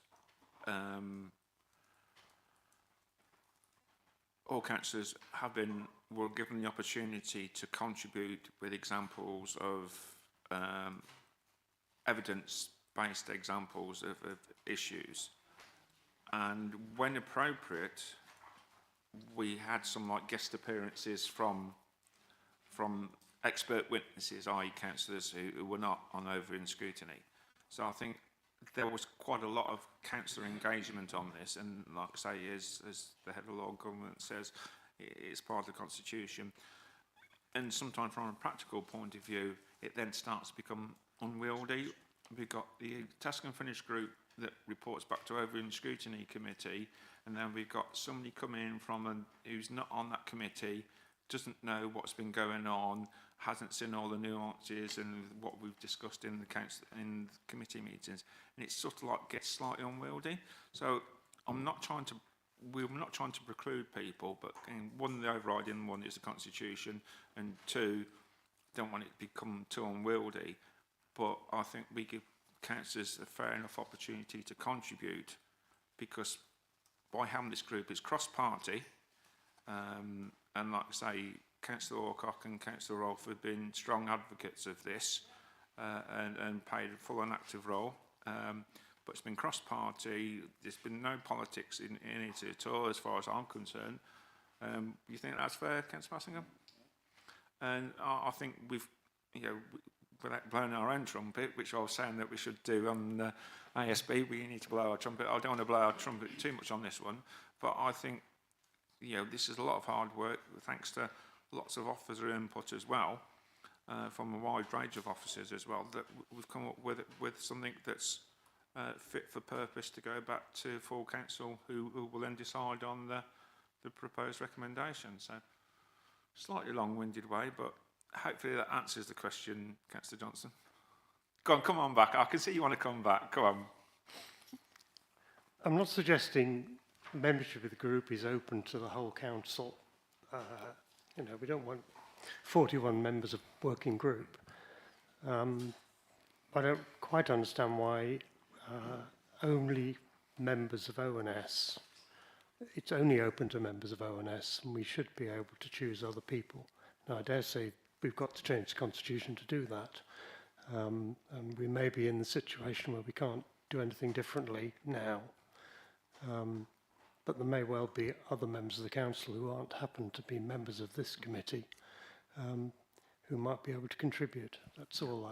Yeah, I think we've done it in an informal way. We've asked councillors with expert opinion on things who've got lots of tenants in registered social housing that to contribute, and we've had people who've got on the committee on that panel anyway, working group who were there anyway, who fell into that criteria anyway. The only thing I would like to add is that if we're inviting people from outside of overview and scrutiny, if the Constitution is changed, I would expect those people who are coming on the task and finish group to receive or have attended the same training, scrutiny training, that the overview and scrutiny committee have gone through. So I think, Councillor Junid, do you want to come in on this one, please? If I might, I'm just wondering about, because I did submit evidence to the task and finish group, and I don't know whether that evidence was ever listened to, or whether or not I'm happy. I did say at the time that I was happy to come in, mainly because I've got the largest, outside Stratford, I think it's the second largest number of housing associations in my ward, tenants in my ward. And I did volunteer to give evidence, but I did submit written evidence, and I just wanted to know whether that written evidence was listened to. It was. I can assure you. And perhaps that is one feedback fault that we should be saying back to members, that thank you for submitting the information. It was assessed as part of the process, and that, you know, I'll, as a member of that group, I will hold my hand up and say, yes, we will take that on board and that. But you can be assured with Councillor Rolfe and Councillor Alcott. Okay, no, thank you for that, because you know, I've had almost all my casework is to do with particularly one housing association, and I do feel strongly about making sure that we get something done to address those problems that arise. Brilliant. Do you want to come back on that, because you chaired the group, Sarah, and then I'll bring... do you want to come back on, because you chaired that group? Yeah, I genuinely feel that the recommendations that we've got here, that we talked about before, really do exactly what you're saying, and I think it puts the housing association management on their mettle. Basically, it's an improvement plan. I think this is what we expect from you, and if you can't deliver it, why not? And when can you? And that's really why.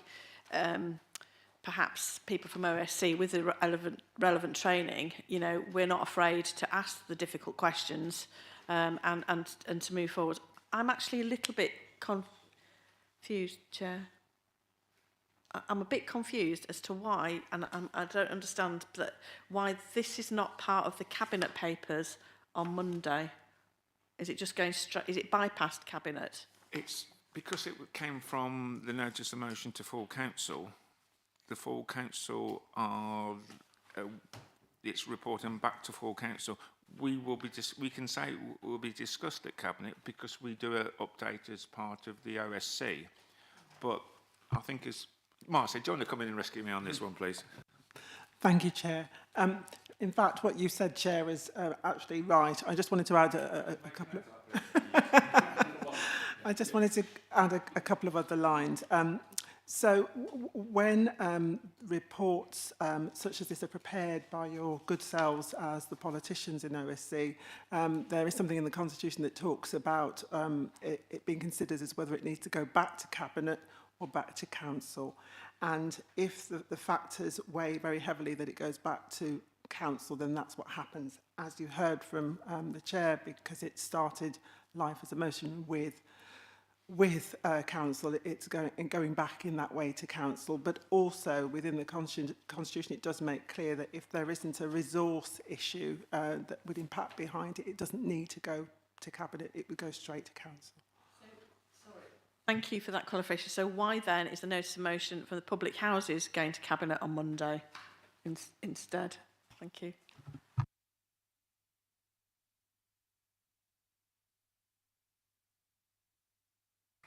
I'd have to look that up, to be honest, about what the route was. I can do that. I thought we both noticed on motion. Yeah. Okay. We'd have to... We'll look... I'll look it up for you. Yeah. We're waiting. Councillor Keith, do you want to come in with a point, because you indicated, please? Yeah, thanks, Chair. Well, I think firstly I'd want to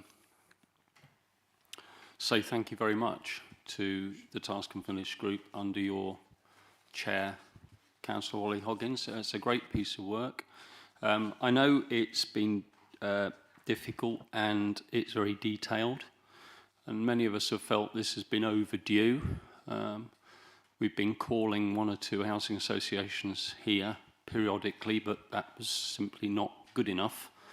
And you've come up with something I think is really good. There's over 10,000 properties in the district. Probably some of you haven't recognised that, and certainly people listening to this might not know that either. So it could be affecting as many as 20,000 residents. So it's very significant indeed. And improving service standards from these housing associations is really important. There is something I'd like to observe, if you don't mind, and that is in respect of the service standards. And I'll take you to page, if you just have a look at the service standards. It's the way they're written, really, on page 47. And maybe there's still time to reflect on these, is what I would say. You've probably heard in the past people talking about SMART objectives, those that are specific, measurable, achievable, realistic and timely. So, for example, I'll pick a couple out. Number one, housing associations consider strengthening how repairs are monitored. You know, I'd like to see that worded more strongly. Something like, you know, housing associations evidence to us how repairs are monitored, recorded and tracked. We're looking to make sure that we see evidence.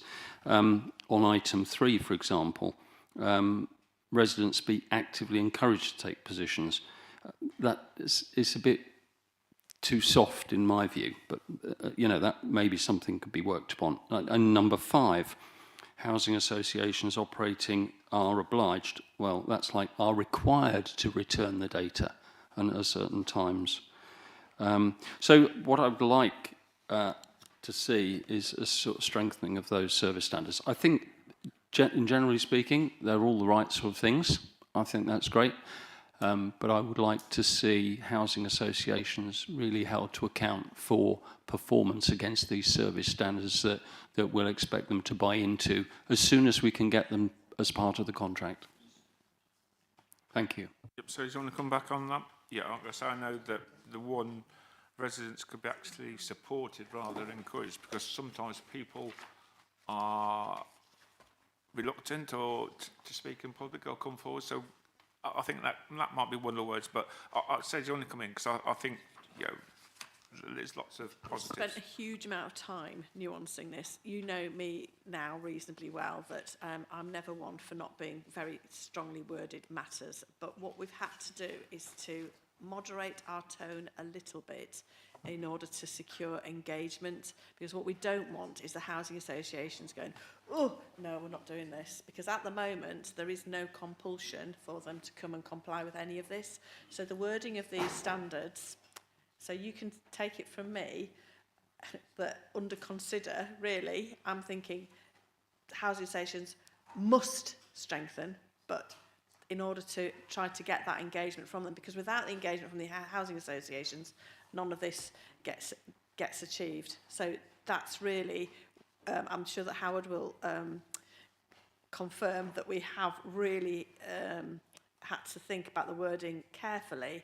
There's been a little bit of pushback from a couple of associations, and this has appeased them enough that we're not compromised, but it will ensure that engagement. And you know, coming before OSC and a small group of people from OSC anyway, and having to fill in these stats every quarter is, in my mind, you know, that's the win that we need to remember. Okay, so there we go. Thank you.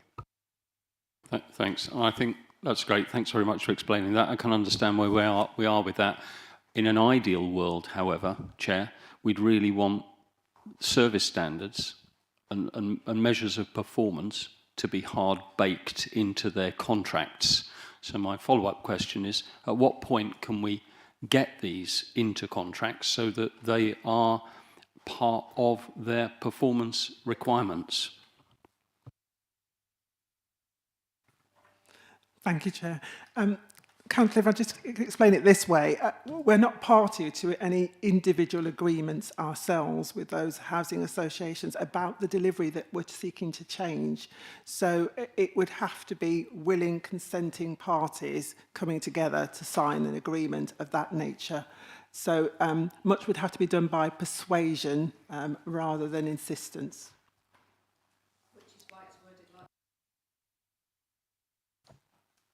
I think, yeah, I think it's been, like I say, lots of effort and time and trouble and blood, sweat and tears, or whatever phrase on it is, it's been really positive.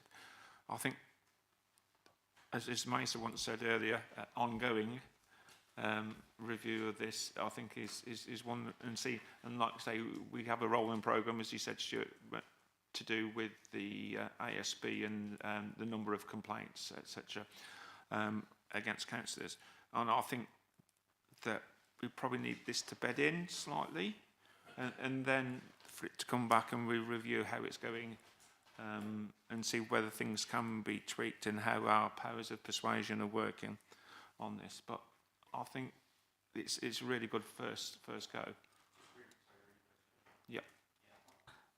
First of all, fantastic document. I know how important this is, so I want to congratulate the group.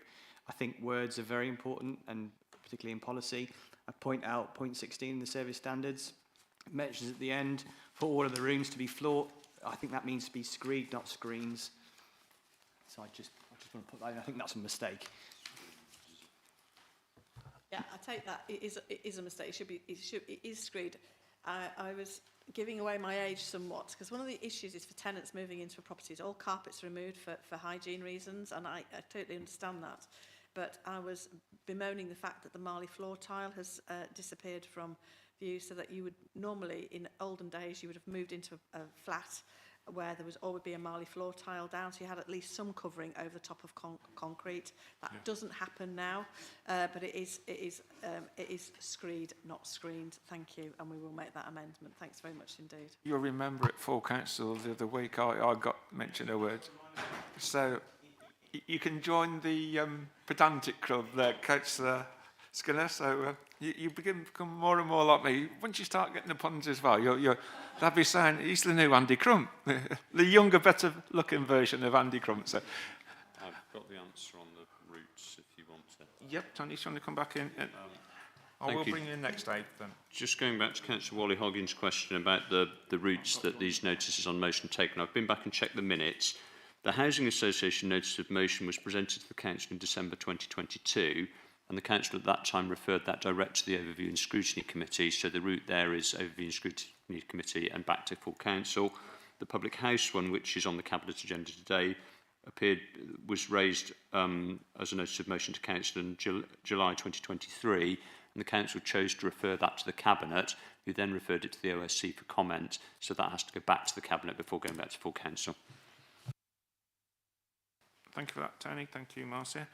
I've got Councillor Passagum, Councillor Hendry-Serafin and Councillor Littlewood. Thank you, Chair. Number 17 on the service standards for housing is a dedicated area manager or neighbourhood officer be appointed.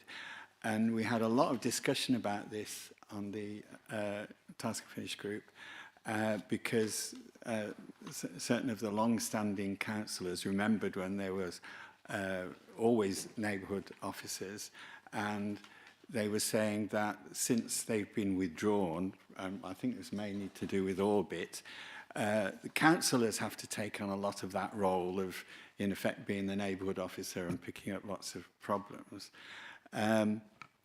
It just so happens that 2 days ago, Platform invited me to a neighbourhood walk around in Shipston with their new neighbourhood officer. I don't know if that's come because of what we were saying at this committee, but it was a very useful meeting.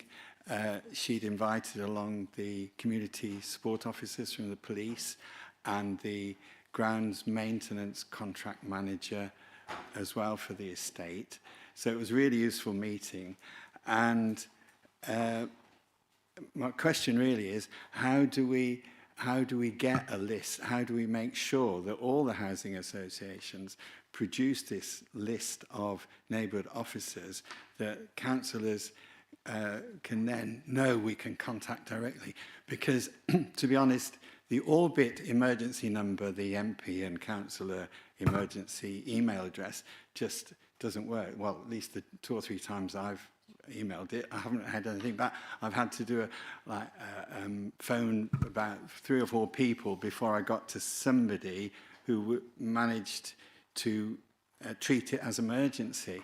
So we do really need a more direct contact at the local level, I think. And so my question is, is there any way that we can make sure we get this list of neighbourhood officers? Well, they appoint neighbourhood officers, and that we are informed of who they are. I would think the logical way to deal with that was, as and when the housing associations sign up to the charter, we would ask them to provide that as part of their sort of signing up, and then that would be monitored by the quarterly meeting on an ongoing basis to make sure that that was kept contemporary. Is that part? Sorry, is that part of the question that Stuart was asking about? They're going to sign up to a charter then? Is that a legally? No. What's being proposed by the group, as I understand it, is a set of service standards that we aspire to as a district council. As we've covered already, we don't contract directly with any of the housing associations, so it requires an element of goodwill on their part to sign up to it, but using, as Councillor Hoggins has suggested, sort of peer pressure, if you choose not to and your peers do, it doesn't look good for you as a housing association. So as part of that, as and when they sort of commit to the service standards, we would expect to see their sort of neighbourhood champion present as part of it. That was the charter you were talking about, was it? Sorry. Yeah. So do you want to come in briefly on that? I'm sorry to keep, I'm sick of hearing my voice this morning, but just to say that here's the question then, when Mr Housing Association or Mr Housing Association, can you tell me when you're going to have a dedicated area manager or neighbourhood officer for X, Y and Z? That is a question that when they come before us, that we can then justifiably ask them. You see, as it's part of the Housing Association recommendations here, what you're going to try and do, Councillor Passingham, is then think, so how are we going to persuade them that if they don't have that, how we do that, so we can question them on that. So if they don't have those things, how are they being relatable? So it's almost, the questions here are how we make them accountable and how we make them produce what we know really works and will make a difference to our residents, and that's the key to this. So I would anticipate that number 17 and the communication with councillors is key to this, and we will be asking those questions when they come before the subcommittee, because how else are they going to be relatable and be on the ground? Does that make sense? So yeah. Yeah. Right, Again, thank you. I think we've touched on about peer pressure as well. Yeah, it is. Yeah. So very good. Councillor Henshaw-Serafin, please. Thank you, Chair. Councillor Wally Hoggins, this is an excellent report. Well done. A lot of work gone into it. I deal with quite a few orbit cases in my ward, and I do have a contact, and his name's Tony Clark, who deals with the maintenance and repairs. He's very good. But as I've said to him before when they actually came in here to a meeting, customers shouldn't be coming to me. I don't mind, but they should be dealt with immediately, and that's not happening. And the other thing that I'm disappointed in, because I've been in the building trade all my life, and I've had to give them some advice on how to do things, is they are not employing the good quality contractors.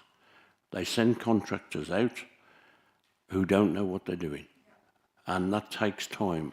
And the customers now get fed up how long it takes. The only thing I can say is when I do get in touch with Tony Clark, things are done like that. But why should the customer have to wait months to get a job finished? That's the crux. And they did say at the last meeting when they came here, they were looking to change that policy. Well, they haven't done it yet, have they? Just very briefly, because we're starting to go back, repeat different things. So just very briefly, but I'll get your point, Councillor Henshaw-Serafin. Get it right first time, or a stitch in time saves nine, or whatever phrase we want to use. Give them age away again there. Very briefly, Councillor Hoggins, because obviously we're just repeating what we've gone through before. But yeah, if you want to put a little bit of context on that, and then I'll move on to Councillor Littlewood, please. I think we've, in essence, it is now, it's, you know, get some decent contractors, get these repairs done, or you're going to be fined and you're going to have to give the money back to the residents that are there. And that's what this says. It does say compensated. They will have to be compensated for it. The horror story that I heard was a water leak. Chap comes in on a Friday night and just turns the stop off so that there is no water to the property, but it does stop a pipe from leaking. That, to me, is completely unacceptable. And I would go so far as to say, you know, almost criminal by intent, really, because you've got old ladies then without toilets, etc. It won't wash, and this really will. there's no handle water. that. Thank you. I noticed that you said it won't wash. If they've got no water, it definitely wouldn't wash, would it?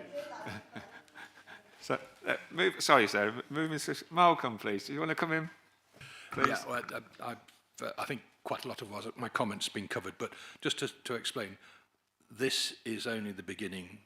The whole power of this process was engagement, and once the association management realised that they're being monitored and looked at, and difficult questions are being asked and made public, then we get a response from them. And I think that if we use this as a starting point, we've heard certain requests for different things to be put into this.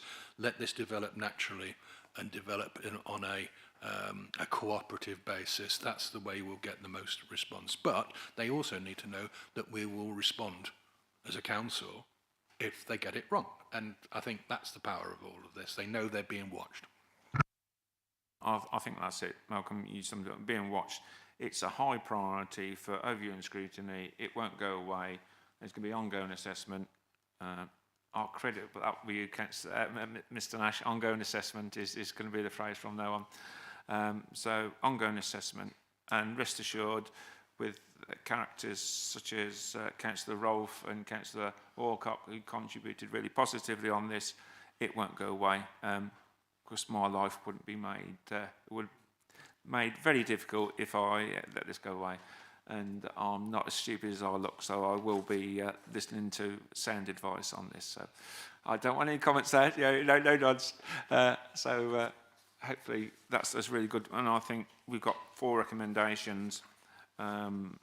If overview and scrutiny are happy that the recommendations on page 39, items 1 to 4, we can support those and agree that they go forward to Council on July the 8th. Thank you very much. So the next item on the agenda, I think it relates to the Cabinet papers on the... we've got the climate change panel. Yeah, moving.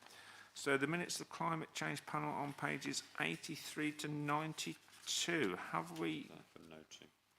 Yeah, for noting. Thank you very much on that. But again, we are starting to try, we are trying to, with the matters arising, trying to get, Councillor Keith has had to go, so he has given you his apologies. And I was just going to credit him because with the performance measures being smart, etc. And we are trying to make sure they are as smart as possible with some timescales on, which I think was one of the points raised before. Ongoing. We spoke about that before. Obviously, we've got the May 24 to discuss the fresh. So we are starting to get some, and I think that is the clarity around it. And I think that's the whole point. Whole point of looking at this to say, yeah, this is good, but can this be slightly amended, or go back to them and say, these are the comments on the climate change panel minutes that you report to us, and we, to make them smarter. Can you just do this thing, or that? Councillor Johnson, come in. I can see you. Just to follow up what Councillor Keith said at the last meeting, the minutes of the panel on the 5th of March, which I happen to have with me because they're in the last agenda, an awful lot of items were to be confirmed, ongoing, rather than coming to a conclusion. This set of notes is much tighter and less a matter of concern. So congratulations to the panel for that. Right. So now we're on to Now we're on to the Cabinet meeting of the 3rd of June. And the items we're going to be considering: the active community strategy, council plan and change programme, notice of motion on the public house planning advice note, corporate peer challenge action plan, and the 23-24 year-end performance plan. I was proposing to take them in that order, unless somebody's got a burning desire to move them around and start with something else. So I'll take that we are in agreement to start with the active community strategy, and we'll welcome Councillor Junior to the table, obviously, to answer questions as well. So thank you, Councillor Junior.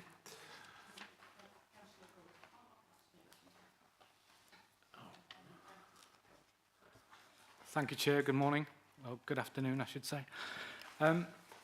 So we're presenting here the active community strategy for 24 to 27. This is the third version of the active community strategy, and this one basically evolves from the previous two. This is run with Everyone Active, who run this programme for us, and we monitor it as it goes along with regular meetings with them. In February of this year, the Council approved funding for additional active communities instructors to be employed by SLM, Everyone Active, to enhance the delivery of the new strategy 24 to 27. Within the strategy, we've linked it to the Council plan to ensure that health and well-being is at the heart of any decision we make here. The strategy aims to build on the success of the previous strategies and establish partnership working. We also highlight the importance of encouraging and promoting physical activity together with the recommended guidelines for exercise. We also identify links to other national, regional and local strategies and the Council's Growing Opportunities Plan 2023 to 2025. This time round, the strategy has three main themes with clear objectives. Theme 1 is encourage, theme 2, enhance, and theme 3, elevate. I can go into more detail later if you wish on that. The content of the proposed activities community strategy 24 to 2027 has been developed with Everyone Active, with help from various SDC officers, portfolio holders. That's all right, pleasure. So it is a group strategy, not just been written by me or anybody else. We also take into account the outcomes and recommendations from the recent external Quest assessment, which leisure centres go through on a cycle basis every couple of years, for which SLM have just achieved a score of good on this. It was done a couple of months ago, and actually was the first time that any leisure operator had been through the Active Communities Quest programme, which is new. So we're quite pleased that they achieved that good score. But there were a number of recommendations in there which are talked about in the strategy. I think that's probably all for now. Thank you. Councillor Grocott, please. Yes, thank you for that presentation, Mr. Green.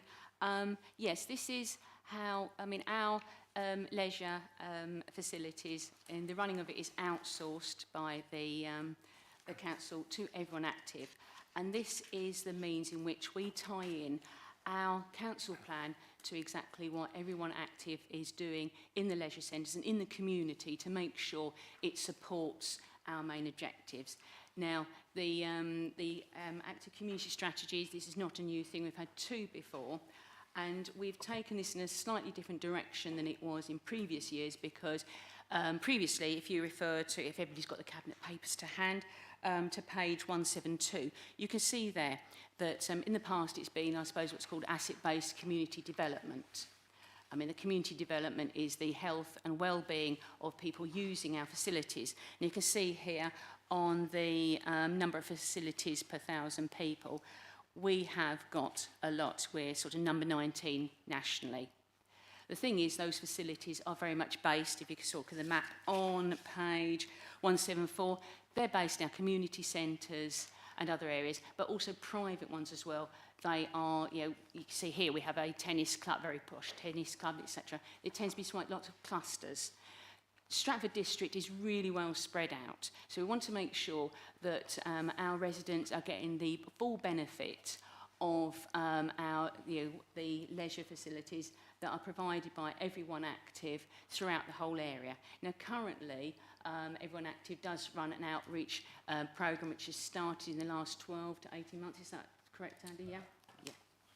Yes. Okay, thank you. And we wanted to, they came to us, how we referred to, how we monitor our, the contract with Everyone Active is we have yearly big briefs, but the officers have quarterly monitoring briefs. That's correct, isn't it? Yeah, that's correct. We sit with Everyone Active quarterly in a leisure contractor meeting, and this is talked about. But we are also adding some monthly meetings with the operations manager and the health and wellbeing manager at Everyone Active as well. I see. So currently, away from our, oh sorry, I'm keeping going. Is that okay, Chair? Thank you. We are starting to, we have been offering additional community activities in places like Ettington Community Centre, Harbury Village Hall, Lavender Meadows, etc., etc. This has already been done as part of our contract. Last year, in my first strategic meeting, they came to us with a proposal of if we had this extra money, we can do, these activities were very much based on case-by-case grants from people like Sports Active, Sports England, Think Active. We wanted to have a more long-reaching and long-term policy. So they came to us with a proposal which was costing up, and we got that through the budget. So this is something we are very, the leader would agree, we are very passionate that people in the outer reaches, in villages and away from the centres in the district should have the benefits to well-being and health that comes from the facilities that Everyone Active run for us. Thank you. Any questions on that? I've got one or two, but shall I kick up? Councillor Pascal and then Councillor Johnston, please. Yeah, I've been a long-term user of all the leisure centres, and on the whole, I'm very impressed with them. They've been excellent facilities. I just have one problem, and that's the content of the vending machines, which is, to me, extremely unhealthy. And I was just wondering if there's anything we can do about that. I'm not aware of exactly whether, because last time I went to the leisure centre, that seemed to be under a franchise. Oh, I don't know how much control we've got over that. Sorry, Andy. I think Tony wants to come on. Andy, if you've got it. I was just going to sort of point out, there possibly is something we could do under the leisure management contract, but we're talking about the active community strategy today, so it's not strictly relevant to the debate, but I'm sure Mr Green will take that away. I just David, do you want to come in and then? Yeah, I think Councillor Grocott has reassured me a bit. I was concerned that this programme would only be delivered in the leisure centres managed by SLM, and as one of the outer reaches of Wellesbourne, which does have its own leisure centre but isn't managed by, provided by the district or by SLM, will these facilities be extended to people in the outer reaches? I think that was your phrase, Councillor Grocott. Thank you, Councillor Johnson. I think I can't find it. We have actually a work programme here, action plan, which does it, and I can't find it because I'm always on the spot. But this is the main thrust of this thing, is it is away from the leisure centres. This is in, and this is Ken Kennett Centre, Harbury Village Hall, Graham Adams Centre, Townsend Hall. The idea of this is to be in communities, and it's not just going to be about active and pumping iron and that. It's going to be things like dementia awareness, coffee mornings, to create more of a community activities and a centre for the people. We will be working, I'm sure Andy will be able to give you more detail, but I'm sure Everyone Active already work alongside the community centre and the parish halls. And it's also to develop those communities, and also I think there's an element of training people to be able to carry things like seated exercise, this sort of thing. So it's not just one person running around like crazy. It's also going to be an element of training people in the community to be able to hold those sessions themselves. you know, and sort of have a snowballing effect. Sorry, Andy, you probably can tell a lot more detail. I was only going to confirm what you've just said, really, that the whole essence of the active community strategy is to get away from the leisure centres and to get out to hard-to-reach areas, and that everyone active have already been doing a lot of work in that. So all this really does is kind of just confirms all of that. And the extra funding that was agreed by council this year was to provide additional classes, additional groups outside of what was already being done, because most of them were asking to be done at the same time, so they only had a limited resource.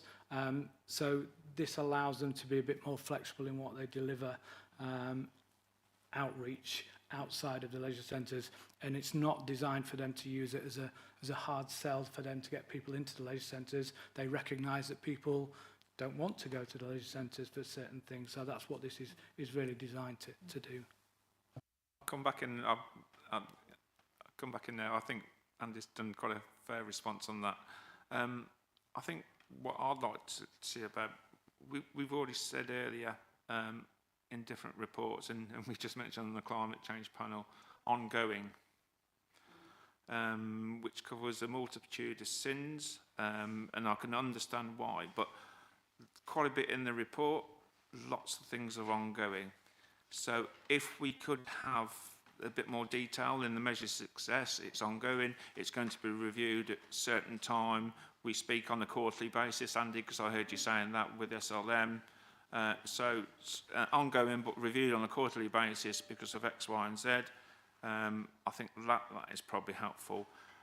There's one to do with greater availability for underrepresented groups, and again some perhaps definitions about underrepresented groups, and the measure of success, increased attendance amongst priority groups.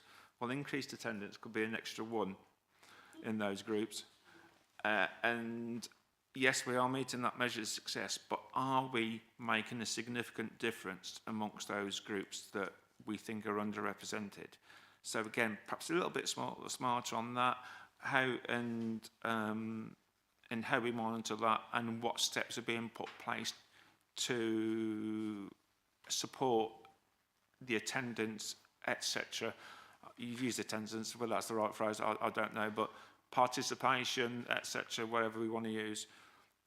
Again, I think we need to be slightly smarter about that, how we do these things, because, like I say, if we have an extra one, you've met that outcome, but like I say, it's not making a significant, so significant increase or whatever, things like that. So I think that is helpful. Lots of the 1.3 from personal experience about disability and things like that. Again, disability comes in all shapes and sizes, some of which is not particularly recognisable initially.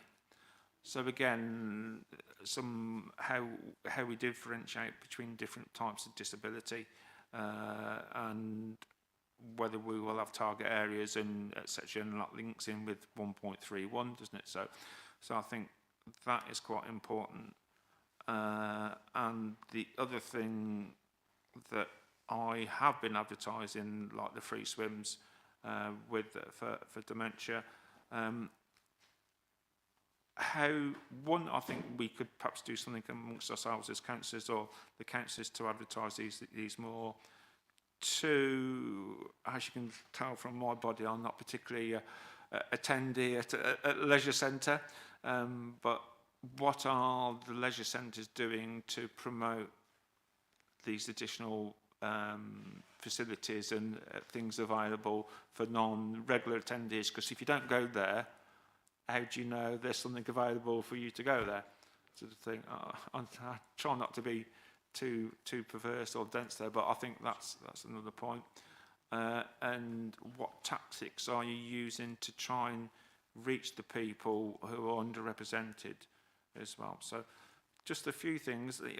Wholly supportive of the issues, particularly in the underrepresented disability people access to things that they don't normally get, help with dementia, and also help, obviously people, relatives and friends of people with dementia have lots of strains and stresses as well, and support for them is really helpful. So quite a few points, not particularly critical, but I think it's around about being smarter, what we determine in terms of measure success, in terms of communication, and things about how things are being monitored. So I think from a scrutiny point, I don't think there are unreasonable questions to ask.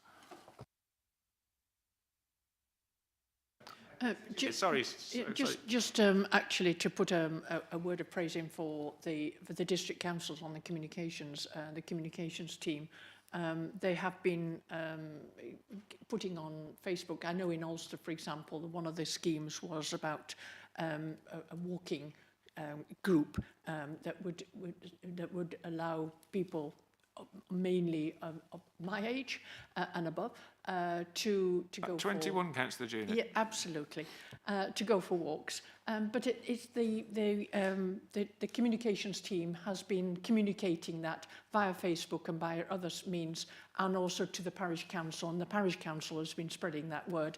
So I think I'd like to be able to put a word of thanks into that team for helping to promote the activity. Lorraine, and do you want to sum up the bits that any you think Lorraine's missed? Is that all right, Andy? I said if you go first, and then Andy can summarise any bits that you've missed. Okay, I was just going to say yes. I mean, one of the aspects of the active community strategy is the fact it is moving away from leisure centres, because leisure centres for people with disabilities or people that don't sort of want to get head to foot in Lycra can be very intimidating places. We're looking at using community centres, but also if you look at Action Plan 222, promote the use of public open spaces and play areas for activities and get it as part of our everyday life rather than something where you've got to make provision, you've got to travel. I mean, obviously the Green Party, we're happy as not travelling half the district in our cars to make sure we participate in activities. And I do agree with your comments about the action plan. I've had my little red pen out already.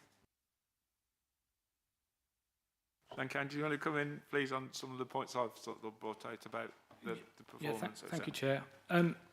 I was just going to add a couple of things to try and answer some of the comments that you made. The Leisure Centre, Everyone Active have commissioned accessibility audits through all of their leisure centres, and I've already had a couple of results, particularly at Southam and Stratford, where they've got some good feedback on that. So they are working towards anything to do with accessibility. You mentioned that it's not always easy to identify what that means. I would also endorse what Councillor Juno was saying about our communication strategy. We've made a concerted effort in the last 18 months with the additional resource in our communications team, but also to foster a relationship between Everyone Active's communications and ours to make sure that we are putting out more and more, particularly linked to the active community strategies. So walking, seated aerobics, etc., all of those things. Much more activity on social media with that. And also the health and wellbeing team at Everyone Active have been working closely with parish councils, dementia groups and other underrepresented groups to make sure that the active community strategy is known outside of traditional measures, really. I just wanted to come back on those, if that was okay. Right, so I know the Southern one's quite well advertised by one of the local members who happens to be here in his weekly update. So he puts those about putting out the good work. But I think we can do, and if there are things that we can put out in our updates on a regular basis, I think I got something from one of the press releases to do with the dementia and swimming and the carers. So I think if you can make it as idiot-proof as possible for councillors to put something out, that would be much appreciated. I know we've talked about ongoing other things, and I've just wondered that obviously we've had the No Mo May, and we've talked about being active on public open spaces. I just wondered whether sometimes it might be a bit contradictory, because if you've not cut a public open space, because I know the rain said something about whether we have not cut the public open space because of no mow May, but sometimes it might be a bit difficult to kick the football through 6 inches of grass. I think there's some correction. Yeah, well, I would, sorry, Councillor. No mow May, I think, if I'm right, I may well be corrected, but it only is for the verges. Our play areas, gardens are still mowed, so they should be, touch wood, in a usable condition. It's really only the verges on the roads, I think, that no mow May. Yeah, there's one area I know that not too far from me that the young children from primary school play football in it, or used to play football in it, and they can't at the moment. But yeah, so yeah, it's just sometimes, you know, unintended consequences of other actions. I don't think it's a particular problem, and I'm quite reassured to say that most of the things, you know, what you've been telling me, you seem to reflect that. But there are some areas that I know that are informal public open spaces or something like that, and sometimes, you know, when your ball get lost in the grass, you have to send the dog in to find it, sort of thing. So, right then, Councillor Passingham, please. Yeah, in Shipston, well, in the Stour area, we've got a Stour Health and Wellbeing Partnership, which you're aware of, and various officers from the council come along to it, and it's a sort of forum. There are 5 work streams like healthy ageing, mental health, and I'm chair of the environment one, and we organise wildlife walks and things like that. And it works reasonably well with not many resources, although we've got a community worker now half-time who sets up things like seated Tai Chi and things like this in community centres. So it is working quite well.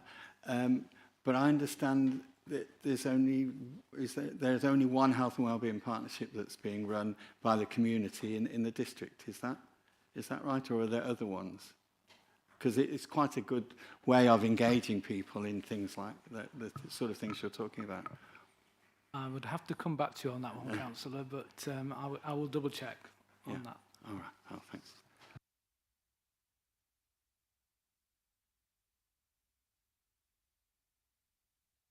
That answer, I do apologise.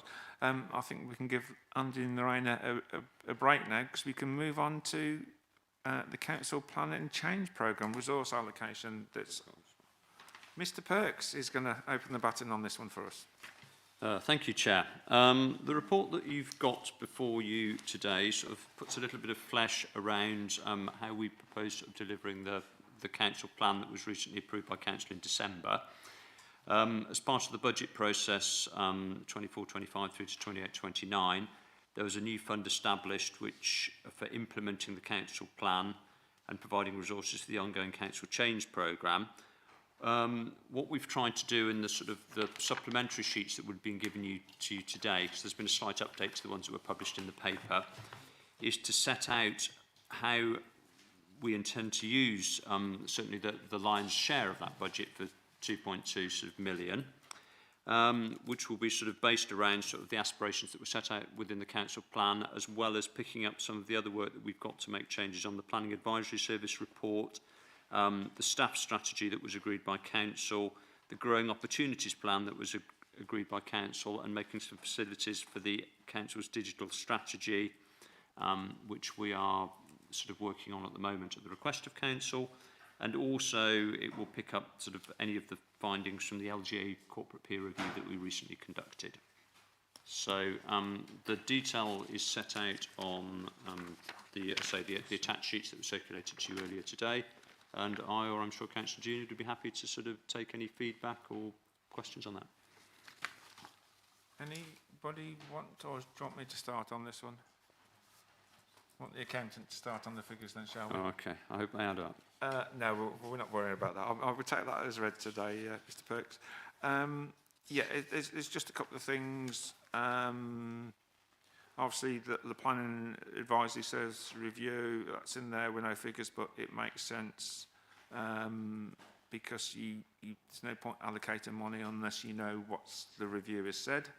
So, yeah, that makes sense. there's a couple of items on it. Obviously, we've got the implementation of the communication strategy, because we've obviously been speaking about communication at many overview and scrutiny meetings. And then we've got the communication one on further down. We've got one on the top of that one. Communication. Then we've got another communication one. The more digital, yes. Yeah. So again, if we can make sure we're doing, obviously communication is the one. The only thing I would like to say, obviously we're only a couple of months into the year, but we're roughly around about 20% still uncommitted. So I think it's just some reassurance about firstly, the money that's been committed, how confident are we that it will be spent or committed in this financial year, so there's no slippage?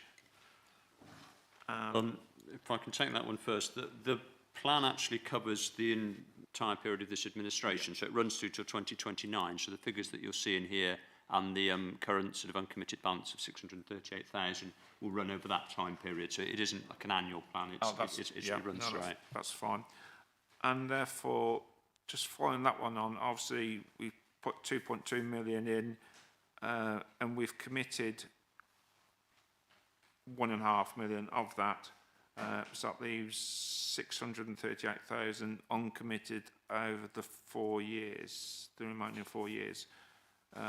So it seems like we've top-loaded the commitments in the first couple of years, or is that an ongoing one? And just saying, will we have enough resources? Yeah, what we've tried to do here is work out sort of the projects that we feel will be needed to deliver the plan over the next 3 years of this administration. Yeah. We've tried to put sort of high-level estimates against each of those objectives. Now, the timescale for delivering those sort of sits in the action plan. So some will be called off early doors, some will run across the whole 3 years. It depends on the type of project. The 638,000 that's uncommitted, you've already noticed there are a couple of to be confirmed in there, so we'll need to fund those. Yeah. And it'll also need to fund other initiatives that come forward from the Cabinet or the OSC or whomever during the cycle of those 3 years. As you'll be well aware that David and I have been regularly mentioning, we're currently working on single-year financial settlements.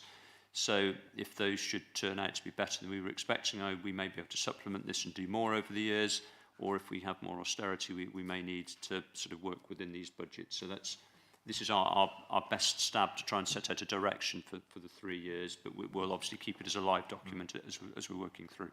Yeah, so there's some flexibility built into the programme to reflect the conditions. Right, any other questions on that? Or were my questions so far reaching and in-depth that you don't need to add on to them? All right, well, I'll take that as a win. Right, the next one is the Public House Planning Advice Note. We were going to consider that, and that is on page 15 of the Cabinet Papers. If you've got your Cabinet Papers there. We've got Joe who's joined us. Should we need... Joe, do you want to come in and help us out on this one, please? What we're trying to do with this, the strengths and weaknesses, challenges, and how this will help us in the future as a council and particularly as a planning authority. Sure. Oh, excuse me. Thank you, Chair. So this report is in response to a task and finish group that was set up in 2023 last year, with the aim of preventing the undue loss of public houses across the district. You'll see there's 2 recommendations to the report. The first recommendation is for the adoption and publication of a planning advice note in relation to public houses. And Appendix 1 sets out that planning advice note. colleagues of mine, both in the policy team and development management team, have worked closely with the members of the Task and Finish group to produce this note. And it essentially does a number of things. Firstly, it contextualises the importance of pubs within the district, and particularly given the rural nature of the districts, the added value that some of our rural pubs have. Secondly, it amplifies and reinforces our existing core strategy policy basis, particularly core strategy policies 25 and 22. The note also highlights and adds cross-references the role of assets of community value. And finally, the note has a section with further information, sources of information that might, in relation to pubs, that readers of it might find useful. So that's the first recommendation. And then the second recommendation, because it was also an area that was looked at by the Task and Finish group, was about the future and how we can evolve planning policy moving forward. Obviously, we've got the core strategy policy that's been in place since 2016, and members will be aware that we are progressing a joint South Warwickshire local plan with Warwick District Council. And so the second recommendation is to kind of explore how we could potentially use the kind of the knowledge that's been gained from the Task and Finish group and evidence that's been gathered to produce the note in terms of moving forward with the South Warwickshire local plan, and how we could maybe potentially look at how a policy on pubs could evolve and potentially be strengthened in the new South Warwickshire local plan, obviously subject to the plan making consultation processes and independent examination, and obviously in collaboration with officers and members of Warwick District Council. So essentially that's the basis of the report. It's a recommendation to council, because as it was mentioned earlier in the meeting, go to cabinet on Monday with the recommendations to go to cabinet in July, council in July for agreement. So I'm happy to take any questions.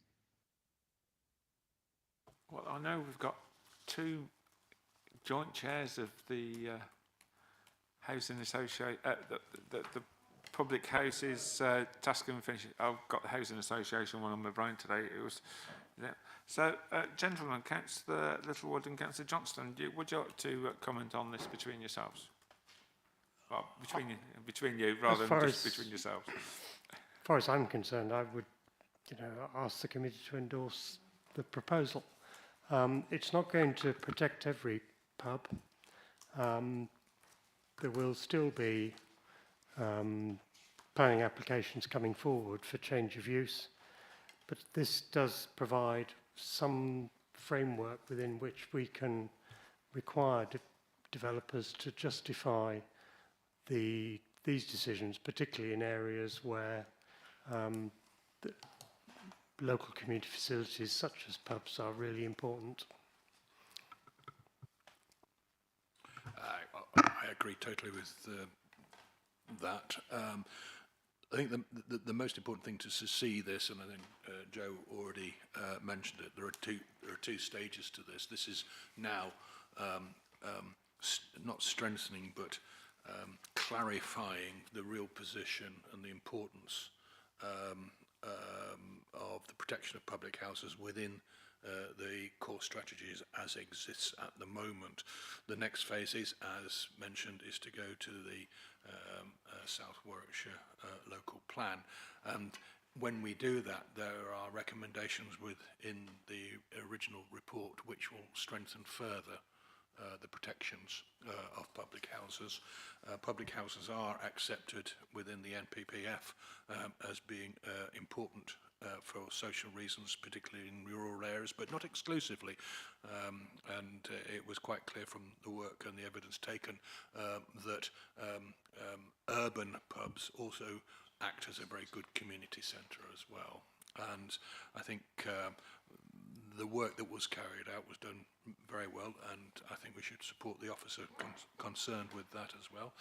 Do excellent support role and hard work behind the scenes. I don't think there's anything else to add except for councillors to note that there is also a recommendation within the report to extend this under the South Warwickshire Local Plan to other community assets such as post offices, community shops, etc. And I think that makes this quite a significant piece of work, and it's a foundation work, and I hope that the Cabinet will endorse it and we can go further forward. Thank you. So, Councillor Warren-Huggins, please. This piece of work will ensure, I think, that that best endeavours will forever be used to preserve pubs. The outlines here that pubs will have to be marketed for 2 years as a pub, at a price of a pub, will have a significant difference. It allows plenty of time for a potential purchaser to be found. And I also think that it will ensure that Stratford District is no longer a haven for developers or owners, seeing ownership of pubs in a very short-term way as being a gateway to becoming to making them millionaires through change of use into housing. So this is critical for that. Pubs are at the heart of our communities and have been for centuries, and this is our way of saying we must preserve the hearts of our communities, and I welcome this piece of work in ensuring that policy is properly adhered to and that there is no wriggle room for anybody when it comes to preserving these pubs. And I think it draws a very strong and determined line under those that would seek to deprive communities of their public houses. Thank you. Thank you for that, Sarah. I think that we do need to make sure there are community facilities because they impact on so many people's lives. Community facility, mental health and well-being, loneliness, places to interact, to get communication. And again, we've talked about active community strategy, and I know that some pubs are actually using some of their rooms as facilities, as meeting rooms, and helping put on facilities as well, to encourage people to be active as well. So it's certainly I think they're really positive, and again lots of hard work. So thank you for all involved in that, and endorse that when we report back to Cabinet. I think we've touched on that one okay. The next one is the Corporate Peer Challenge Action Plan. Obviously, Councillor June had led on that. Mr Buckland was the lead officer, and I know, Tony, you've been involved with this as well. Talked of that. Bear with me a second, so I was just writing the books there. 71. Yep.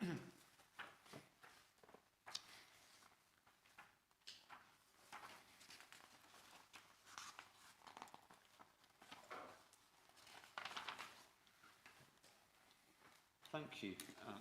Thank you, Chair. You're all aware that we recently carried out a peer review exercise with the Local Government Association. Their inspectors came in and sort of had a good look under the bonnet of our organisation over a period of several days. We had a team of sort of industry experts in, and I'm pleased to report that their findings were sort of very positive. What we're presenting today, and we'll go forward to Cabinet on Monday, is the final version of their report, together with the recommendations that they've made for our organisation and how we intend to respond to them. The recommendations are set out within the report, along with our action plan. As I say, I'm very pleased with the results of the report. They found our organisation to be in a strong place, which is a credit to both officers and members of sort of both parties, sort of over a period of time. Really, I think it would be fair to say. The recommendations are sort of fairly straightforward and the response is reasonably obvious, so I'm happy to take any comments, as I'm sure as Councillor June. Councillor Johnston, do you want to come in, please? I just want to say how we should welcome this report and this assessment of our performance. It's really encouraging. My question really is ask a bit more about who we will see as the key stakeholders and partners to engage in the place exercise. And I'm just interested that we'll carry out a desktop exercise to identify them in September, whereas we're going to establish a working group in August. And I just wonder how that might fit together. Susan, do you want to come in, or do you want Tony to come in first? On the organisational matter, I think it's for Tony where the dates actually fit on this one. Yeah, this is relating primarily to the first recommendation. Is that right, Councillor Johnson? Yeah. This is a recommendation that's been common amongst a lot of peer reviews that we've seen coming out of the LGA, and we've gone back through them, and we've sort of started to bend our mind to how we attack this. And avoiding a contradiction or celebrating the overlap that we have with the South Warwickshire Local Plan, which sets sort of certainly our place-based direction within that. We have quite an established key stakeholder matrix that we're using for the South Warwickshire Local Plan. So the piece of work that we need to do sort of by August is to show which parts of that we're going to pick up through the local plan, and whether there are any other parts that we missed by that, we can identify and do the stakeholder list from that. Thankfully, we haven't got to August yet, so I haven't quite done that piece of work, but that's the way I'm thinking of attacking it. Hopefully that's helpful. Ooh. David, I can see you thinking, do you want to come back? Or do you want to... Wondering if that can come back to us in some way before August or September. But it'll presumably be in the cabinet papers at some... Yeah, I wasn't probably thinking of bringing much back in that sort of time scale. Certainly once we start getting some results and some findings from the group and start to develop some sort of policy proposals, that would certainly be coming back through cabinet and scrutiny and probably through full council. So there's definitely a role going forward, and could I take that as a note that you're interested, and I'll make sure I bring it back when I've got something to share with you. Maybe something in one programme item in the future of this committee. Brilliant. Any other questions? I've got one or two. I'm just making sure the machine was on. We've already spoken. Page 80, it's item number 4, page, and it relates, it's part of the executive summary. The paper team saw, do you want to read that bit down here? Yeah. Is a legal organisation. In some areas, staff report feeling stretched, noting a lack of resilience. And we've already touched on this today in terms of the election, which obviously was caused at an unusual time. And I think we'll leave it like that. Trying to be delicate as possible. And sometimes, and then we've had the fact that officers are having to work extra overtime, there are potentially issues regarding taking leave, and then the potential knock-on effects on mental health, well-being, etc., sickness, etc. So I think there's something from the scrutiny point of view would need to be making sure we try and use resources as efficiently, effectively. That goes without saying. But we also need to make sure, as part of the people strategy, etc., that our staff feel supported, there is enough resource to do the job reasonably. So I think there seems to need to be some interlinking, and I think that is the case. And you read the report and other reports as well. So it was just noticeable that when we spoke about under Councillor Gist's portfolio, these were issues were coming out, and it's been picked up by peer review. So I think, as Mr. Perks says, when we're going down the line a bit further and had time to do these things, it would be something that we should have back to see about resilience, etc., and staff well-being and the effect and prioritising the resources, etc.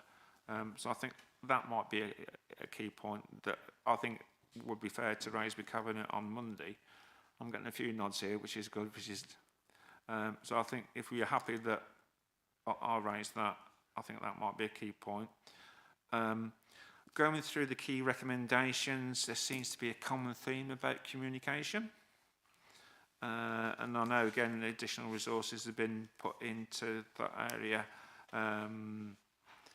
Like I say, number 4, ensure change programme is communicated, strengthen roles. A bit about number 10, continue developing internal communications. That seems to be things, engage more effectively with local parish forums and citizens panels. So it's all about, seems to be a lot of key things about communication. Do you want to come in on that? Yeah, but communications is something I feel very passionate about, because, you know, people have to, it has to be two-way. It has to be the communication from the council, but it also has to be recognition of communication into the council, whether it's from residents or from parish councils or, you know, other community groups. And so communications is built into the council plan.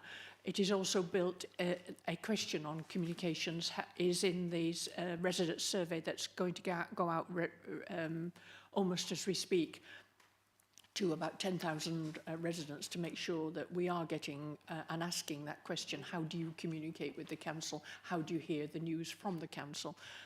So it is key.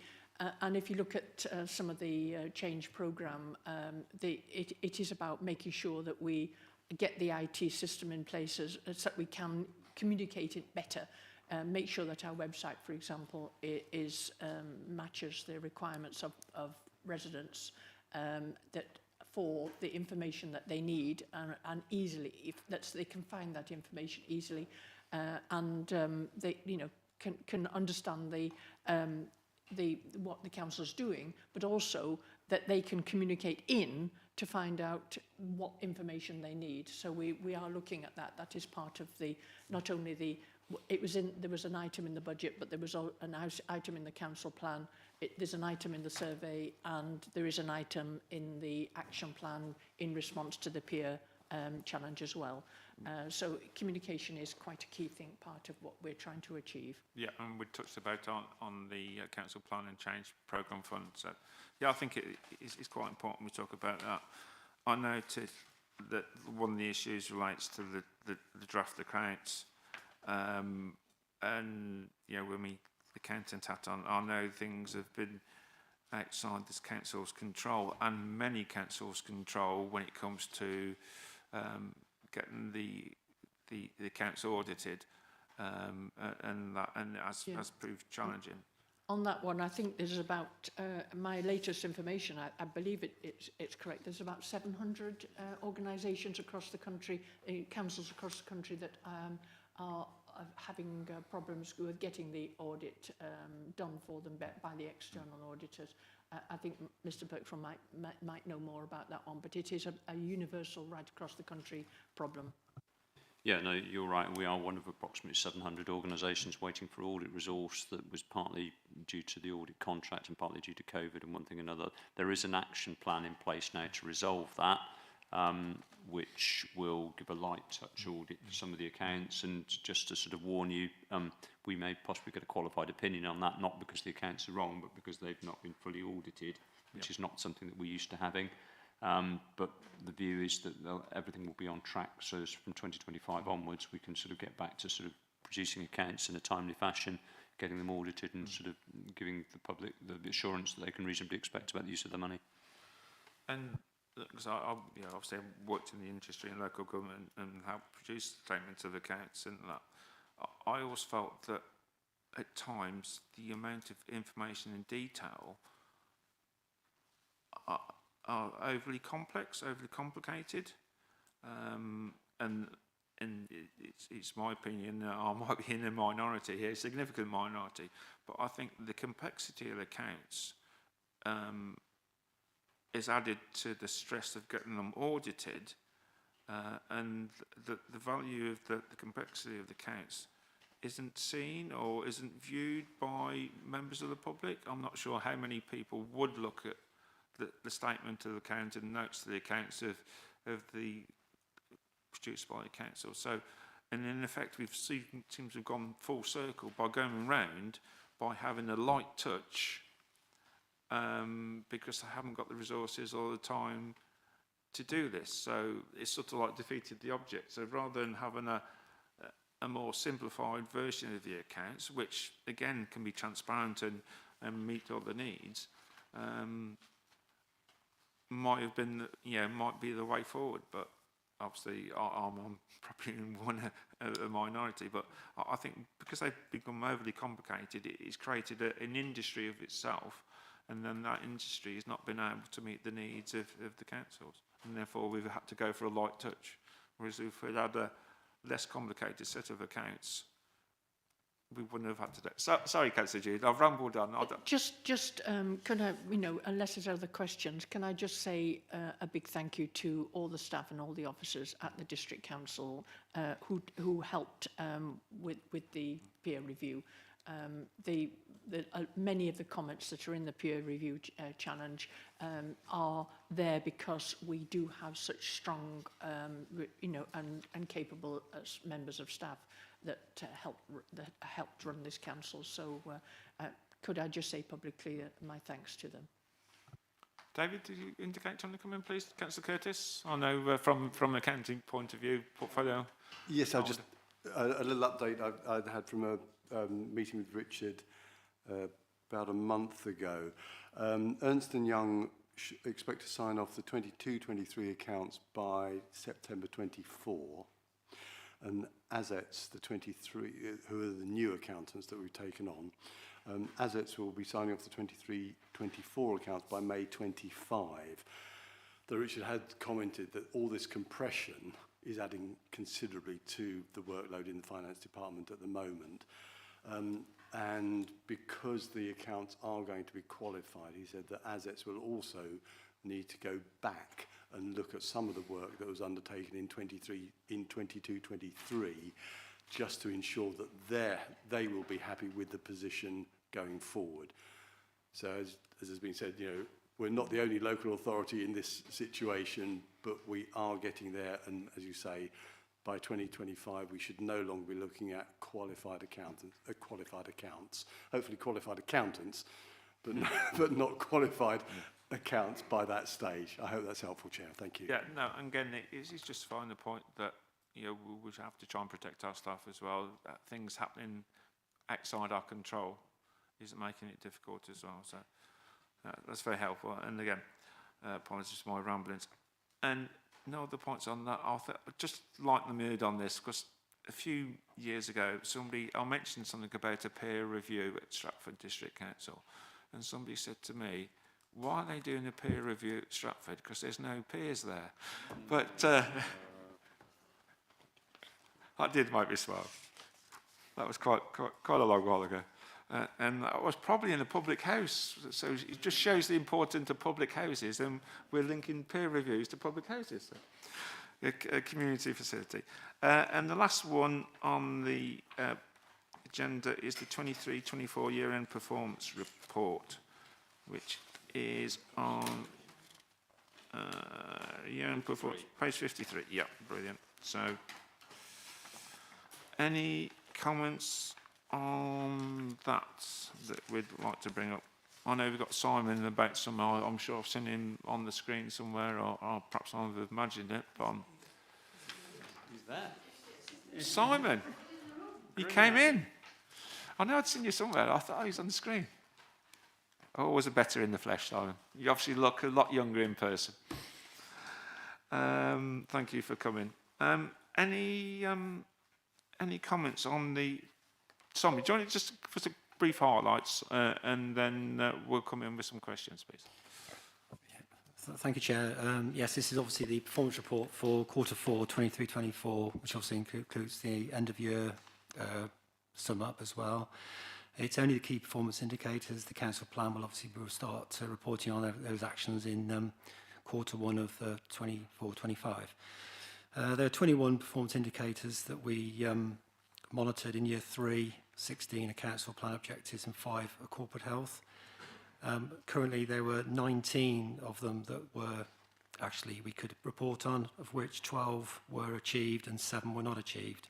A couple of indicators were reported, couldn't be reported because of various problems with invoicing systems, and the disability grants has been an ongoing problem during the year.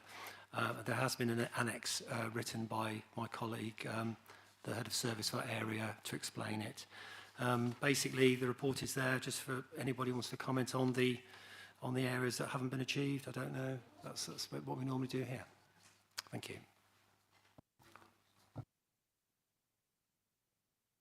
Mr. Perks says, or the ones that have as well. So also, if on balance, we need to share the negative and the positives as well in this. Yeah. We're coming to the end of the committee, but we're about to run over 3 hours. The time has gone really quickly this morning. Can we just have a vote to just carry on for a few extra minutes past the 3 hours, as we normally do? And I promise we will be as brief as possible, but still cover the items with due diligence as well. Thank you. Thank you very much. Right, so questions to Simon, please, and the annex one, particularly, or to Mr. Perks. So, any questions, or do you want me to kick off the button again?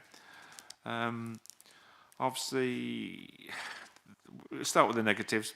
The 2 areas in terms of new IT impacting on the performance of some of our key interactions with our members of the community, in some cases particularly vulnerable members of the community that we need to support. Again, we've touched on, we're seeing the things, and it says it will also take less staff time in the 24-25 year and aid efficiency in terms of IT. I think this is something we review on a regular basis, don't we, Simon? Am I correct on this? It comes back on a regular basis to us. So again, that will be interesting to see how the performance improves in particularly. Tony, do you want to come in on that one briefly? Yeah, I think it's fair to say that the performance of our performance in respect of disabled adaptations, use of disabled facilities grant money, has been a sort of concern for the council for quite some time. We've done a number of reviews about the options that we deliver it.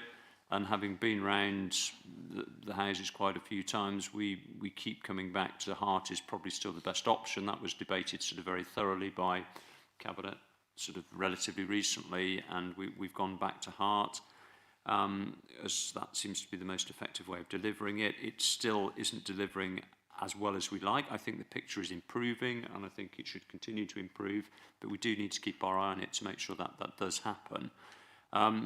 As I think Nick would say, were he here, Nick Cadd, who sort of operates this team, it is a bit of a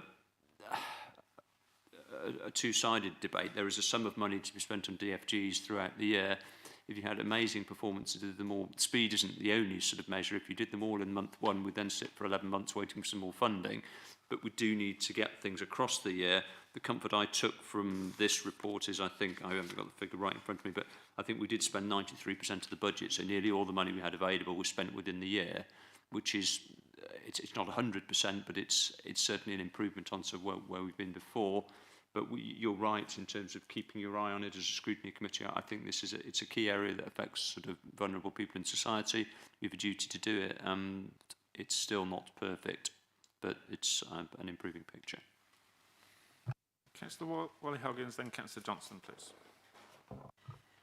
Yeah, I remember that particular matter to do with the vulnerable, etc., disabled facilities grant, coming. It's just been before us a number of times. And at what point do we say enough is enough? Because they've been given chance after chance after chance in order to turn themselves around and get this matter sorted. We're still not there. We're way off here, and I'm frankly appalled that there isn't any other provider that could be doing this. You know, it's 225 days. This this is just not good enough. And how, so therefore my question is with these KPIs, and I know I'm leaning on an open door here, but how do we hold these organisations to account? They're supposed to be doing something, they're not doing it, and yet we continue, it's like a fly continually going against a window, and nothing seems to be happening. And yet at the heart of this, there are individual tales of genuine hardship as a result of this, and it's a huge sum of money. So, you know, I just think, let's show some muscle here, please. Thank you. Councillor Junior, do you want to come in, please? Yeah, well, I agree, because I've been a councillor for quite some years, and I remember this being raised before. It was considered by the Cabinet at the time in 28th of November 2022, and at the time a decision was taken to remain in that partnership for another 5 years. So we are bound by that decision. But it is something that I remember raising before, and I remember raising it at that time. And I have currently got a case in my area that is taking far too long to resolve. I think because we've got this, the decision was taken to remain in the partnership for 5 years. That does take us, I think, for another 2 or 3 years that we are in that partnership. But we have to find ways to make sure that they perform better. I absolutely agree that they have to perform better. Yeah, I'll just come in briefly, and then I'll bring Councillor Walhogans in.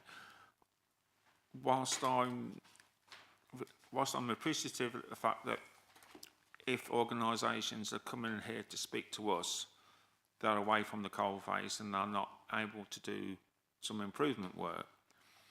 But we haven't had them in for a while on the work programme to speak about what's going on, and if we get it from the horse's mouth, what's going on and how they're going to improve. I'm suggesting we have later in the year them to come in and speak to us, so we know. And you know, don't want them to come every month or every year sort of thing. But I think it must be at least 2 years since they've been in, maybe longer. So I just wondered if members are happy we put that on the work programme. Mr. Perks? Could I just say, I think that would be welcomed if, you know, I'm sure that it's an outside partnership. It is part of an overview and scrutiny role to be able to ask questions of outside partnerships. I'm sure it would be welcomed. Yeah, I think that would be a sensible idea. I think as a prelude to that, getting a better understanding of the process would be useful, because I'm conscious that it's not just sort of heart sitting with stuff in a sort of pile for 225 days. There's a certain occupational health input to it, identifying the needs. I think it's a system, and we would probably be useful to share sort of the steps of the system, at least with the committee, so as we're really understanding the indicator, getting under the skin of it, so we know what we're asking heart, and we can give them sort of some proper questioning and get an understanding of things in the wider context. So we're going to do a two-stage process then. Get some information to the committee so we fully understand the process. Yeah.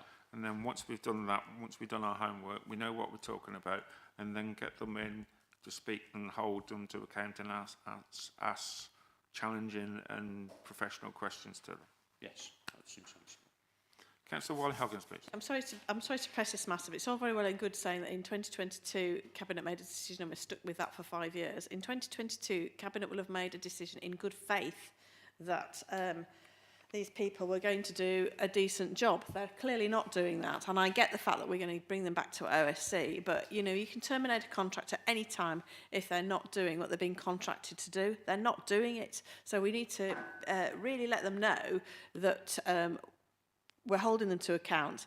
And also we can't just hide behind the fact that, oh well, the previous administration adopted this. No, this isn't good enough. This is nothing to do with politics or anything else. This is not good enough. Heart are not doing what they should be doing for some of the most vulnerable people, and therefore we have to hold them to better account than this. And if they're failing to do what they've been contracted to do, gentlemen, if they're failing to do what they've been contracted to do, then this council gets the teeth and says, right, we need somebody else that's going to do this, or we take it in-house. It just will not wash to hide behind, we're stuck with this for 5 years. Yeah. We can't be. It's ridiculous. I was thinking it's part of the homework we'll be doing and looking at the information that we've got, etc.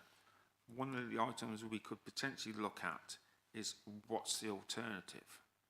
So if we did pull out of this, I'm not saying we should do, but I think we need to be mindful that if we do something, there's consequences of those actions, and we need to potentially...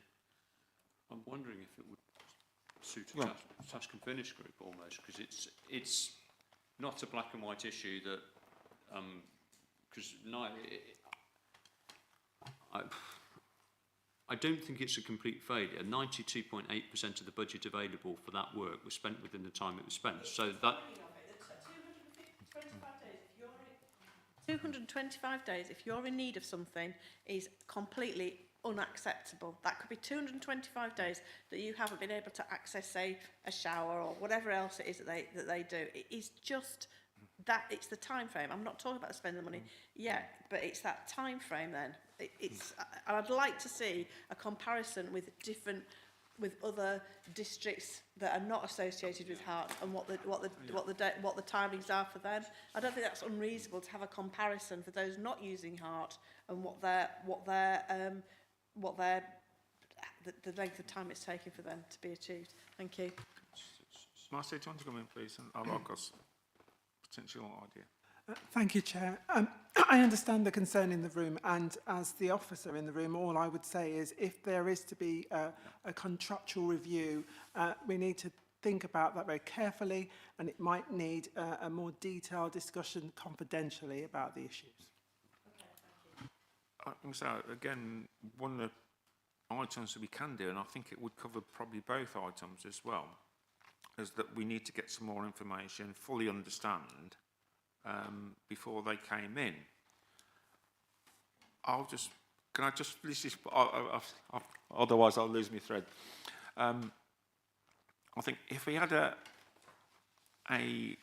focused task and finish group on this, so we've got the items, we know what we're talking, we can get the benchmark figures, we can then get them in. At the task and finish group, we've got something formal to report back here, and then we can get them back to amongst ourselves, because we're sort of like ad hoc. We want some information, what we're going to do before they come in. So if we formalise it, we have a task and finish group to, again, we'd have to sort out the parameters of that task and finish group, but I think if we kept it reasonably simple, transparent and sort of like snappy, I can't think of a better phrase, but I think we get the gist.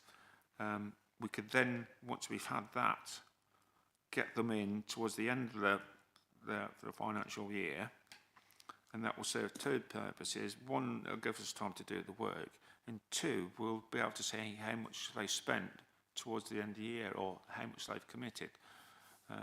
Whereas if we do it now, we might be premature. Marcia, do you want to come in, please? Just a little. Welcome. Sorry. Thank you, Chair. Yeah, my only comment is it seems to me that it's come up a couple of times. It's all to do with performance, and I would hope that any commercial contract will have KPIs and measurable, smart performance reviews, and there must be consequences of failing to meet those performances. And this is a classic case of I haven't seen the contract. Yeah. I don't know what it says in there, but I would hope there would be a performance clause and consequences to that. And at that point, of course, it doesn't mean that we have to. Contracts are never used unless something goes wrong, and then you get them out of the bottom drawer and you go think, oh gosh, we need to do this. Okay, but it's protection of the public's money that's being spent for a very, very good reason. So I think that it would be an excellent thing to do to bring it to a task and finish group, and certainly I'd like to be involved in that if that came up. And I think we could. Sorry, Susan. I think we could learn from the effect, the experience we've got on the registered social landlords. And I think there's some loans and a lot of those stuff. It's just that because I was formerly on the overview and scrutiny in the past, I know that we've had information about this and had discussion about this at least 2 or 3 times in the last more than 5 years. I think this because the original partnership was set up in 2017, and I do remember having it being reported back. So it might be useful to go back to see, because this is not a new issue. This is an issue that's been ongoing for, at least 2 or 3 years, if not more, because I say I remember it being.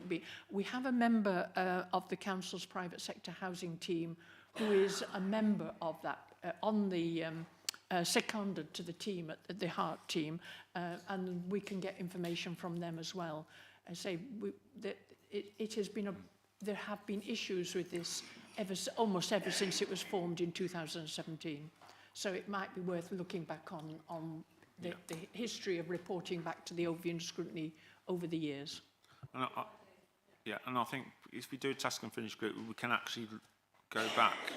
We can, within certain reasons, certain parameters, task and finish can look at what's been reported back over the last few years, if it's available. And like I say, use some of the principles we used in the Housing Association task and finish group to dig down and come forward with a similar standard report that we did for the Housing Association. So I think we've got a cunning plan somewhere that we will form a task and finish group to look at the Heart process programme, to produce a report of a similar standard in depth to the Housing Association one, with some parameters to be resolved. I need some help on this, Tony. With some parameters that... Yeah, so we just need to agree some terms of reference for a task and finish group to look into the performance of the Heart. If we come up with some terms of reference amongst ourselves, and then I circulate those to the members of the Overview and Scrutiny Committee for comments, additions, removals, we could then go forward. Is that okay, or will we have to come back to the next meeting of the Scrutiny Committee to agree those ones? As you've already, I think, agreed that you are moving towards a task and finish group now, really what you're doing now is the administration of it, how that will work. So I think you've also said you're looking at your terms of reference. Once you've got your terms of reference, it's just a question of who would be in the task and finish group. So if we have something between now and the next meeting, which is the 28th of June, is it something like that? That we do some work in the meantime between now and the 28th of June, and at the next meeting of OSC, we formalise the process and agree the way forward for the task and finish group, and at that meeting we agree the membership of that task and finish group. Seems sensible. Good. I did sound quite sensible. I just surprised myself then. Right, so I think we've gone on quite a bit now. I'm happy that we've discussed a lot of things in detail. Simon, I think you've got away quite lightly there because we've talked amongst ourselves while we've been able to. But I think your input will definitely be needed. Can you put the microphone on, please? I did have a final question. Simon, do you think there's anything else that we should have on our key performance indicators? Is there anything else that needs to be added? I'm sorry if I'm being a bit obtuse here, but it is, is there anything else that we should be having on there, especially in light of the new council plan, etc.? Thank you. Yes, Councillor. Well, actually, we've already gone through it in the performance framework in February, so that sort of ship has sailed. But obviously there might be the opportunity to bring anything up new if anyone really wants it added, but it's not too late. Brilliant. Malcolm. Councillor Lord, please. Yeah, thank you. There is one thing that my parish councils are always complaining about, and members of the public, and they're always talking about planning and time to decision and resolution of applications. I mean, and if I look at what you've got here, and there is no real firm basis for that, although you're talking about 10, 20% delays, it would be very, very helpful for all members, I think, when talking to people complaining about the time taken to resolve planning applications, that we have a more detailed breakdown. And not just numbers like this. I'd like to see it on a time basis, actual graphs, and with trend lines on, showing that, and I know for a fact that there has been improvements and the trend is improving in general terms, but I think we need to split it out where between the different application classifications and categories. Simon? I might be wrong, but that is the information is on the back on the infographics. Sorry.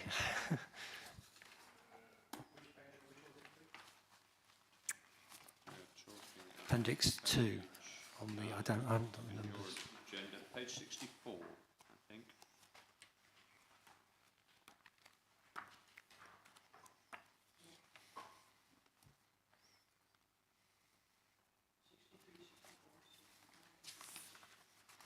Yes, I've got that, but that really,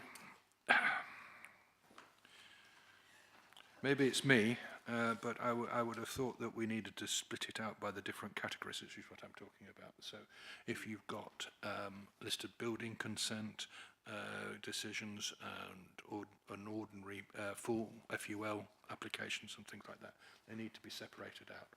Just because I think part of the problem is that more complex applications are making the overall performance look bad, and people only hear the bad news, they don't hear the good news.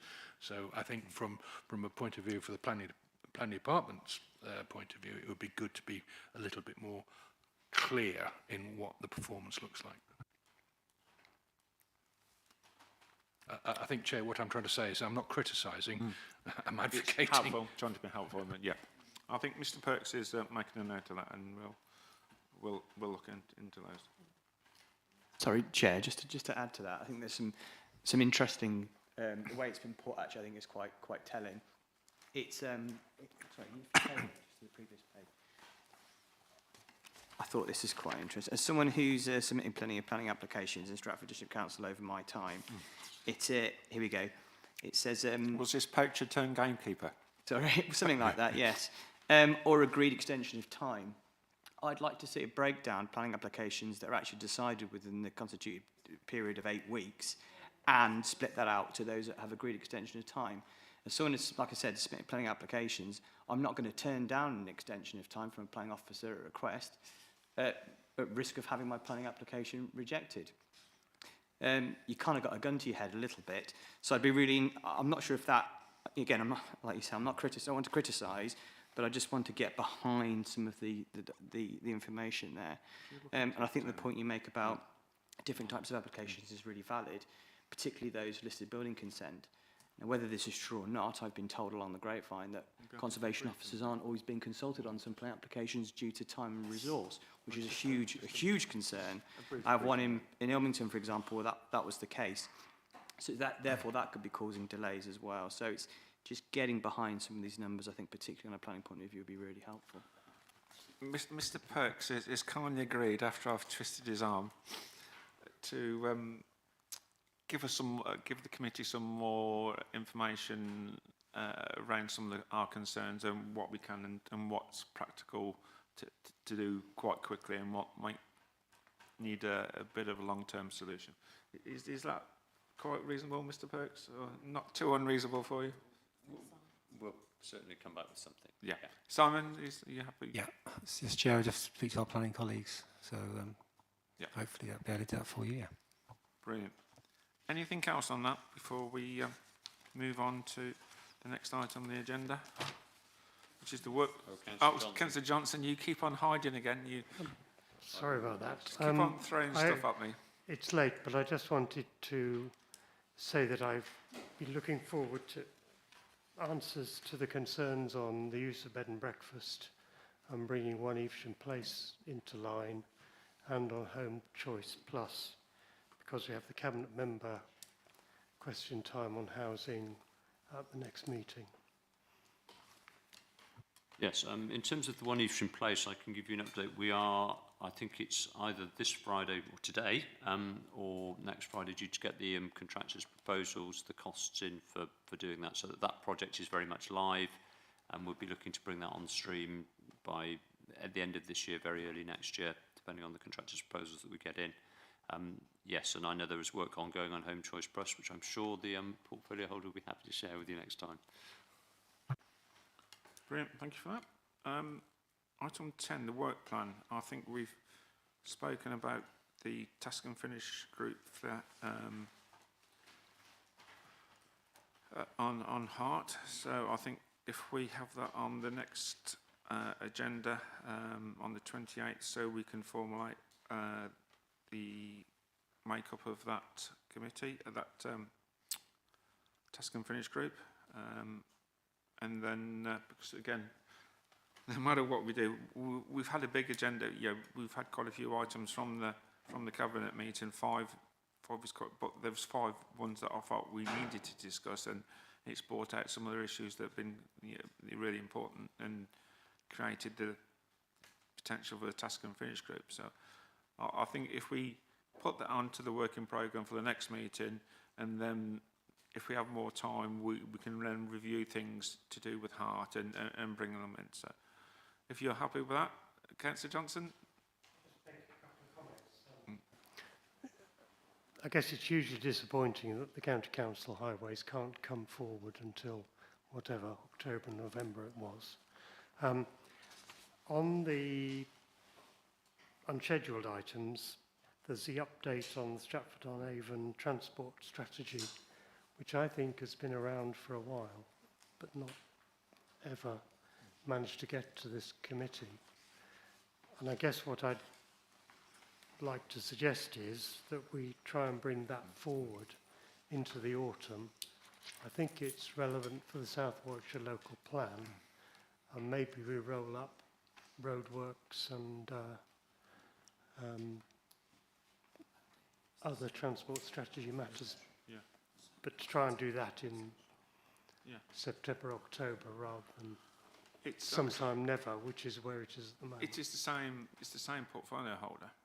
Comes under transport at the county. Yeah. So we could ask to do both at the same time. And just going back to the important point about the comment about disappointing. Unfortunately, we can ask, and like I say, officers and both at the district council and at the county council not always available, and we are in the hands of that. Particularly, I think it'll be interesting. I think the benefit of having the portfolio holder in October is the fact that the scheme should be finished by then. The one scheme we've been looking at in particular, that there's raised concern. So again, we can see what the feedback is on that, but we can't. We can only cajole and try and persuade is we've touched about on several different subjects already this morning, and if people are on holiday, we can't ask them to. We've already asked officers to cancel their holidays, or not cancel, not being able to take holidays potentially because of working-related issues. So therefore, we're sort of like being hypocritical to say, oh, you need to come in on this date. We've only got limited powers, and I'd rather they come in at a later date than not come in at all. So at least we'll get them here. So it can be frustrating, but unfortunately things in life are like that. So we have to make the best of the situation that occurs. Right then. So I think we've done that one. Urgent business. I've not got any urgent business. No. So You can do. So I'll now close this meeting at 13:27.